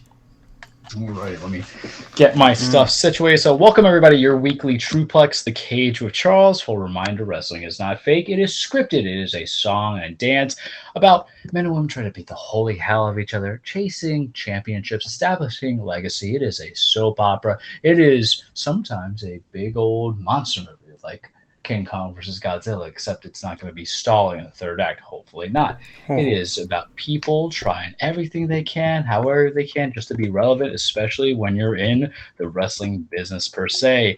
And last week, y'all felt the passion. This week, the passion's still kind of there, just a little bit cooled off. But there's always consequences to doing a Tuesday show when you have wrestling that's going on a Tuesday. Wrestling going on a Wednesday with Dynamite, now on TBS. Wrestling going on Friday night when you have Friday Night SmackDown. And you also have Rampage. And then you have specials on a Saturday, AEW's Battle of the Belts. And then there's other kind of wrestling. So how are we going to approach this? Well, we're going to do a little retroactivity here, fellas. NXT, when we signed off last time, we knew that Ciampa and Braun Breaker were going after the NXT Championship. Surprise, surprise, Ciampa has now lost the belt. Braun Breaker is your new NXT champion. About time they got there. I understand that Vince didn't want to necessarily put that belt on Braun the first go-around back in October when they met at Halloween Havoc, but they did on New Year's Evil, and it was a good match. I was watching it as we were on the show and closing out, and I watched the final bits of it. He ends up beating Ciampa doing the Steiner recliner because Braun Breaker is a Steiner. Rick Steiner, Scott Steiner, Rick Steiner's son, Scott Steiner's nephew. He did a Bulldog, which is his father's OG move, and then a Steiner recliner, which was his uncle's move, and I loved it. You guys know how much I love Scott Steiner. You know the math promo. You know all the other promos. So yay for Braun Breaker, who was Bronson Rucksteiner, who was a football player, a fullback, who I think was on the Ravens practice squad and said, yo, why do I want a concussion here where I can possibly not get a concussion in wrestling? Mind you, you get concussions all the time in wrestling, but Vince McMahon doesn't want to tell you that. It's okay. Vince ain't gonna love me, but I don't care. Vince ruins things for me, so can't see me sticking out the tongue. How do I want to approach this? And then we get to AEW Dynamite, and I believe now you guys gotta remind me because I have short-term memory. Was the Hangman Adam Page and Bryan Danielson match the week prior when we returned, or was it after?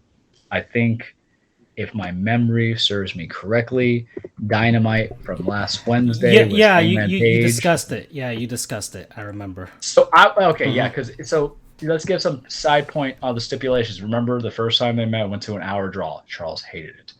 Then the second match was going to be judges in case it went to another hour draw.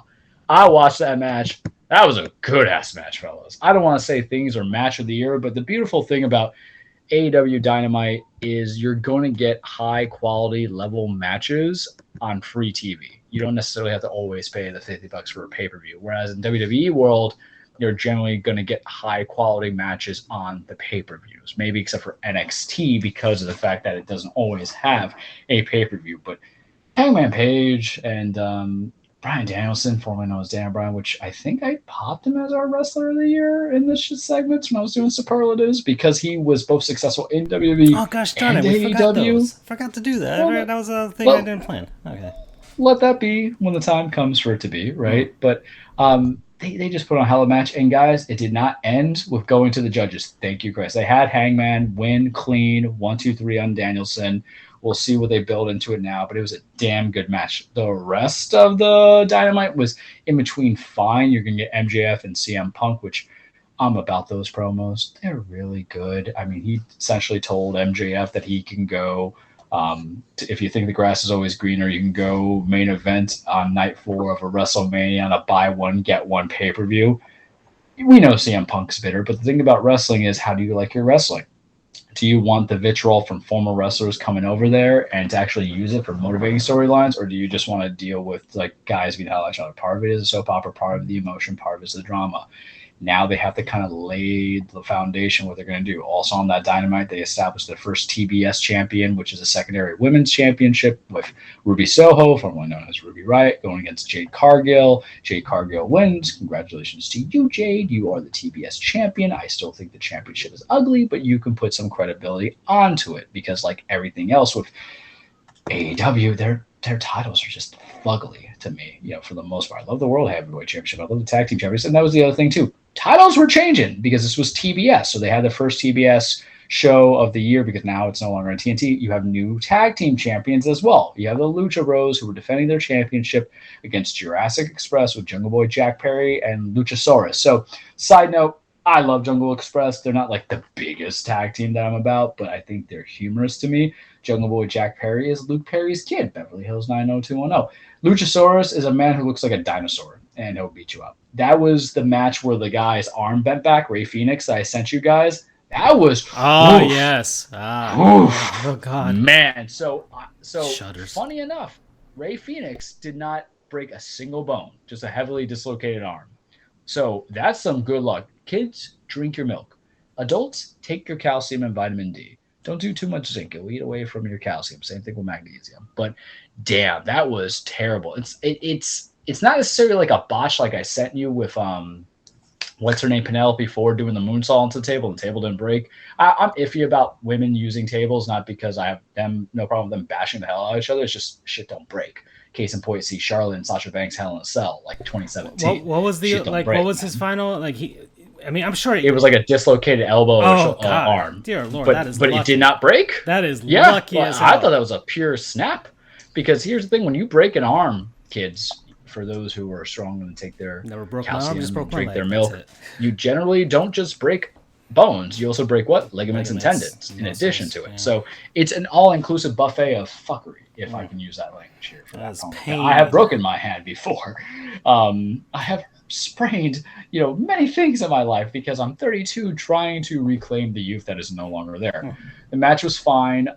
So what happened was the Lucha Bros lost. This is kind of my problem that I need a little bit. I didn't know who the heels were, right? We know who the good guys are, but Lucha Bros are like as well with Penta and then Ray Phoenix. You want a little bit more story. I don't want championship matches just to have championship matches sometimes because I'm a promo guy and I understand not everybody's good at a promo, but you got to make me kind of want it a little bit, right? Because I think it makes it more monumental because even boxing and high-end boxing fights and high-end UFC fights you gotta have that kind of you got to sell it. But they have that kind of promos. Hell, your national championships had it. That's what media tours are for. We have Kirby Smart and Nick Saban hyping it up, talking it up, right? It puts more of an investment because this is monumental. Why? Because it's Jurassic Express's first championship win. It was the Lucha Bros' first championship win, and they lost. What does this all mean in the grand scheme of things? So there was a lot of title changes that happened, and then on Saturday, they were doing Battle of the Belts, which was their 1 hour special on TNT. And it was supposed to be like the main highlight of it was supposed to be Cody Rhodes defending the TNT championship. Cody, follow us on Twitter, Charles the True, FJOJR, Dan Frijoles, Sports Goofs. You too, Tony Khan, even though I talk trash about your dad being a terrible owner. Everybody, Eddie Kingston, just follow us. Jericho, you can do it too. We'll give you the hype up. I don't retweet, but the boys do because I'm actually trying to be off social media entirely. If it wasn't for the show, I wouldn't even be on the Twitter. Why? Because, man, I'm being too compulsive. Just how Vince McMahon's being compulsive releasing everybody. I'm being too compulsive with social media and break away from that stuff. I hate you, Vince. God, I love you, but I hate you. You give me what I want, and I hate it. But the big match was supposed to be the TNT Championship, the fugly title of Sammy Guevara, who had lost the belt originally to Cody Rhodes. They were getting the rematch, and then what happened? Cody got the COVID. it shouldn't like roll off the tongue so well like that. I hate myself for it, but Cody got the COVID. And instead of just postponing the match or doing something else, they decided to do an interim championship. And it was supposed to be Cody's brother, Dustin Rhodes, aka Goldust, formerly known as Goldust, going against Sammy Guevara, and whoever wins would be the interim TNT champion. And I guess they'll just do a unification storyline. I don't like that in my wrestling. I think the difference between that, and of course my dog doesn't like it too as he barks in the background, the difference between that and Santos Escobar and Jordan Devlin with the interim cruiserweight titles for NXT was the fact that when COVID first came in, the champion was in lockdown in the UK, so guess who couldn't defend the title at all? So that's when it made sense. Cody, COVID, max amount of time, 10 days he couldn't really defend anything. Don't listen to the CDC kids. They're just doing it to help businesses, not your own health. Go get tested, go get the shot, go get the booster. Public service announcement. But what's the fullest length of time, unless Cody was going to have severe complications, and I hopefully he doesn't, knock on wood. But why was there such a need to do an interim thing? What you really should have done is just make it into a number one contenders match, right? Because then what happens is with any kind of interim title is what's the acknowledgement? I follow boxing. Half of those things are interims, and all they do is become, when they actually have it and they're interims, is they just become compulsory number one contenders by either the IWB or the IBF to really go against the true champion. It's not even a gold star, man. It's just like a silver star that if you put in light, it kind of shines gold. I hate interim championships. I don't know how you guys feel about it. I don't know how you feel about defenses, but especially if something had a quick turnaround, let's give Cody 10 days, so 2 weeks time, I think he'd be fine. So Sammy won. That's the story they'll bid into because they're going to get Cody's heel turn coming eventually. Okay, sure. I'm not about it. I'm not about the storyline at all. I think my problem is what they've done to get to the TNT title really has just kind of like delegitimized the awesomeness of Miro as a TNT champion. The man was doing promos fighting God. I think I quoted word for word last week. I'm going to quote it word for word again. The man said, "You give me a body of granite and a neck of sand." I love that ish. I just love that ish. Like having like super kick a Bible. I'll be intrigued by it because wrestling has to be goofy sometimes with their promo. But good things on the good horizons. I'm still waiting to see when, and this is weird because I gave him a lot of shit the entire year he was a champion, but when Kenny Omega is going to come back. He's recuperating, healing, doing some things because I kind of miss him, especially when we're going to get into the storyline of Red Dragon, which is Kyle O'Reilly and Bobby Fish helping out their boy Adam Cole. Baby, follow us on Twitter, Adam. I follow you. Please follow me, Chugs. Come on. We love the party. Because they were in NXT as Undisputed Era going against the Elite, which is Kenny Omega and the Young Bucks, because I think that's what your big build is. It's inevitable, and I'm about that. Please, I kind of miss it. I miss Moxley as well. Y'all know I like John Moxley. Y'all know I like Dean Ambrose. That's what he was formerly known as.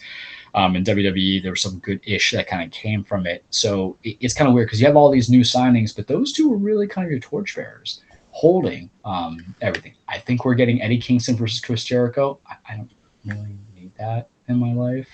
And I don't know why I don't need it, but I don't think you could sell me on the emotion that Kingston and Punk had, which you guys know I love that match. But AEW is on the good up and up. You know, there's some good stuff coming in. I'm sure they'll get a couple different signings. Now, let's get to what really matters here. Impact's going to get a little bit of shout out for two reasons. One, as you know, you guys know, Ring of Honor basically is in shutdown until April, allegedly. And they're going to have Ring of Honor Supercard, so there's a lot of Ring of Honor talent that it was basically laid off and dismissed.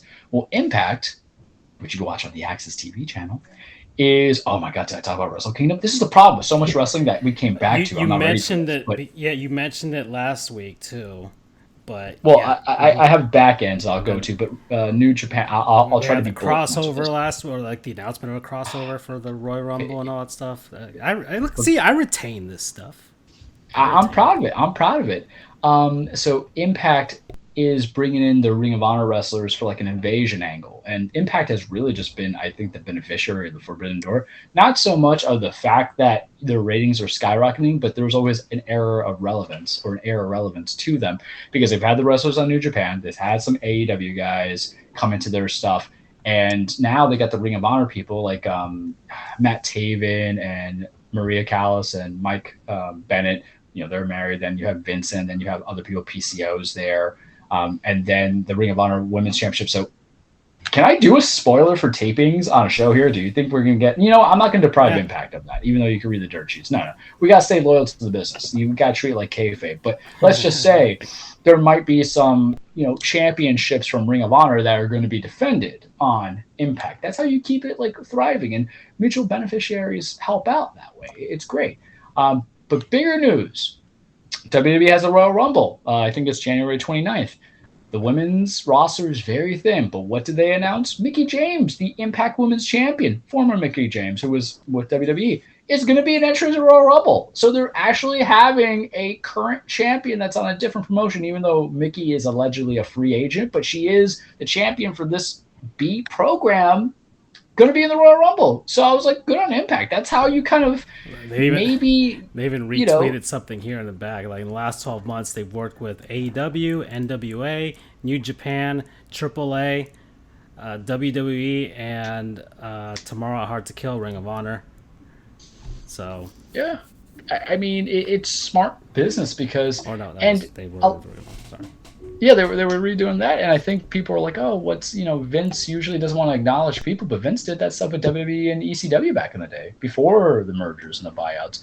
And what happens is that Vince, for what it's worth, Vince hates AEW because there's a bunch of other former WWE people, that kind of thing. That's always my mindset. Yeah, it's but I don't think he's gonna NBA type of stuff, or the WHA and the NHL. That was actually more contested than anything else. But and I don't think he's gonna have beef with this for a sole reason. Where what did he try to do? Not once but twice. Try to make an alternative to football. So if he views Impact, Ring of Honor, we're never gonna get New Japan, unfortunately. I think. Unless you just get a guy who's not a free agent, because he did have New Japan wrestlers like Zack Sabre and then Kota Ibushi in the Cruiserweight challenge about 6 years back. But if you're gonna view Impact and Ring of Honor, for example, as just pure alternatives as to what you're trying to provide, then I think Vince would be game for it. And I kind of like this concept because maybe it stops Vince from having to do these whole big ass storylines, or not storylines. I'm sorry, signing these people, development, and cut them out. Maybe he just gets people that are known to be famous or good work rate, good work ethic, good wrestlers, and just hey, do some one-offs, do some whatever. You do that with Goldberg, basically. You did it with Taker. What if he's trying to get to the indie purists to certain things? They're not going to be the people who challenge the main things. But I'm intrigued. So good on Impact. New Japan. Remember they had Wrestle Kingdom 16 last week. There was 3 nights of it. Big things that you need to know about. Kazuo Okada defended all his championships. Kenta is dead. He's alive, but he said that's the guy essentially that fell off the ladder and went headfirst into the trash can. Ooh, there's a lot of it's the butcher's bill. As anybody who's listened to Wheel of Time or Red Wheel of Time, we don't acknowledge the show because that's trash. But that's the butcher's bill for these high risk stakes. So poor Kenta, but Kazuo Okada is going to carry on with that Transformers title, and maybe Charles needs to get back to watch a little bit more. But I know we did for the 2 nights. The third night was just Noah, which is the other Japanese wrestling alternative besides AWA or AJPW wrestling going against each other. So that was interesting. Charles needs to just watch for the hard hitting stuff. All right, WWE time. Let's do this. The Brock Lesnar, Paul Heyman, Roman Reigns love triangle storyline is a favorite of mine. It is cultivating and culminating into something just fantastic, and it just makes me want to watch both of them. Charles watched General Hospital when he was younger. I am, Hispanic or part Hispanic, and there was telenovelas that were watched from my grandmother and then my sister. So there is a drive and desire to soap operas. And then Paul Heyman being, the monkey in the middle of being Brock Lesnar, the now WWE Champion's advocate, and then once being the special counsel for Roman Reigns, who's the Universal Championship. It's just so good. Friday, there was a lot of ish going on because Brock went to SmackDown, talked some trash to Roman's Roman Reigns, acknowledge me, haha. And then he was like, Roman, let's do title versus title, give the people what they want. Because remember, Brock's working as a face on SmackDown, Roman's the heel. And then Roman's like, hey, that's a good idea, but it's not my idea. And I don't do business with anybody who does business with trash like Paul Heyman. And Paul Heyman is putting on acting 101. It's beautiful. He's like, don't talk to me like that. How could you talk to me like that? It's like a jilted lover being hurt. He's like, I freaking loved you. I worshipped you. That's my best Paul Heyman voice that I can do right now. And I don't know if I sent you guys those promos. I think, yeah, because I said wrestling is a soap opera. That's the storyline you need to go to, because that's going to lead us to Mania. And I don't know ultimately how I feel about Brock or Roman finally beating each other out, because in the ring, wrestling-wise, I'm never about their style going against each other, but I love the investment in the story. And it's just so good, and it makes me wonder how they're going to kind of get in there. What's Paul eventually going to choose at the end of SmackDown, because Roman's like beating everybody on that SmackDown roster. Adam Pearce is like, oh, hey, I got a guy who's going to go against you. He's like, who? And then who it is? Seth Rollins, the visionary, the drip king, the Messiah. Just love him in that sense. I think he's just been very intriguing to me in the character that he has done. He's going to be going from Raw to wrestle Roman at Royal Rumble for the Universal title.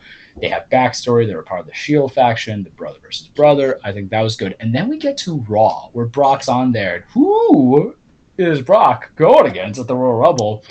The Super Titan of Beef versus the Beast of Beef, Brock Lesnar, Bobby Lashley. And now you're getting Brock as a heel against Bobby Lashley. Now, are we getting the Bobby Lashley face turn that we get? Because on Monday, Bobby's like, for 20 years, you've been ducking me. And then Brock, he's just having fun with this character. You can tell he's like, I don't even know who you are. You're a Brock Lesnar wannabe.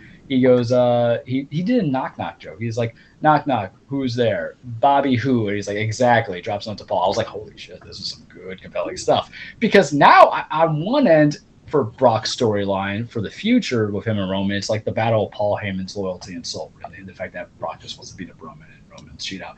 On the Brock Bobby line is Bobby just wants to beat up Brock, and the title just happens to be there. I'm like, oh boy, like, I'm about this beef. I don't know how that match is going to be, but because we've never had that match, and I got a little sample of it at that day one pay-per-view, I'm more invested in that. At the Royal Rumble, I have my predictions. Side note, my RKO prediction of, or not RKO, but RK Bro, real prediction of winning the Royal Rumble might go out of the trash, because on Raw, the tag titles changed to Otis and Chad Gable. Congrats, guys. Taking it from Riddle and Randy Orton, so they might push that earlier than expected, but whatever, I don't write everything. Vince doesn't listen to me anyway. But look at those men. Look at those gods, those titans, the Titan of Beef. Like, if you've ever been to Wendy's, there's Son of Baconator and there's Baconator. Well, this ain't no Son of Baconator. This ain't even Baconator. You know what this is? This is a Baconator meal where you ask for a large, soda to come with it, large fries, but you ask them to do the specialty fries that they do in addition with it. This is like the quad patty, but it's in two men as opposed to a fatal four-way. This is everything I need to be. You think Dave's double, Dave's triple? Whew, buddy, you ain't gonna make this.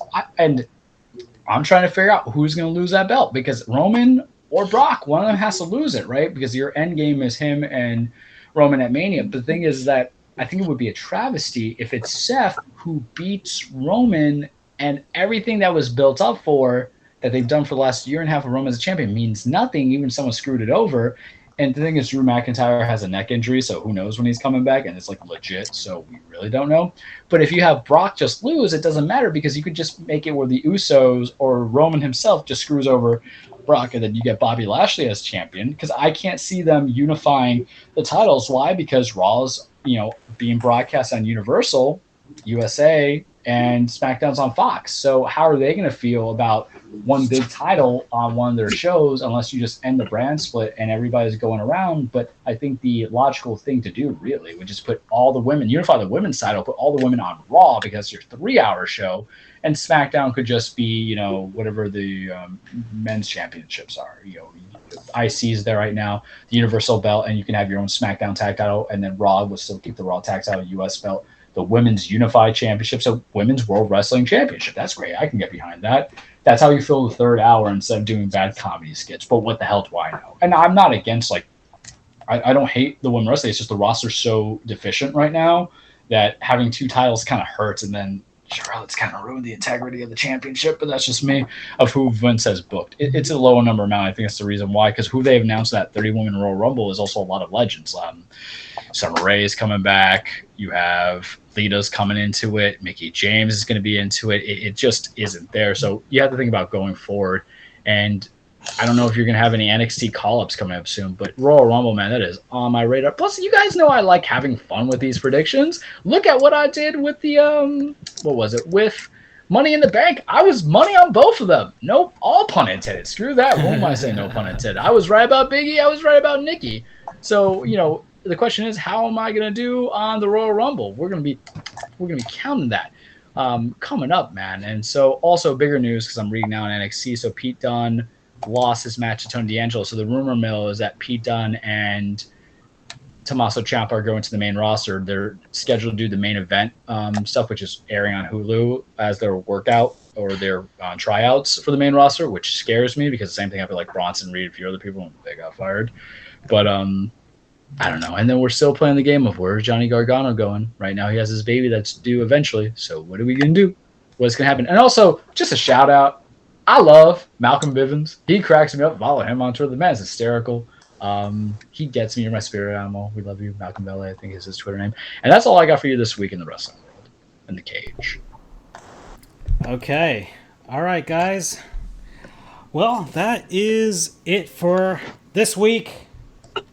Thank you guys for joining us. I will chop this up and get this ready for listening, at least by tomorrow, I think. And then I'll try and do all the promotions and things like that.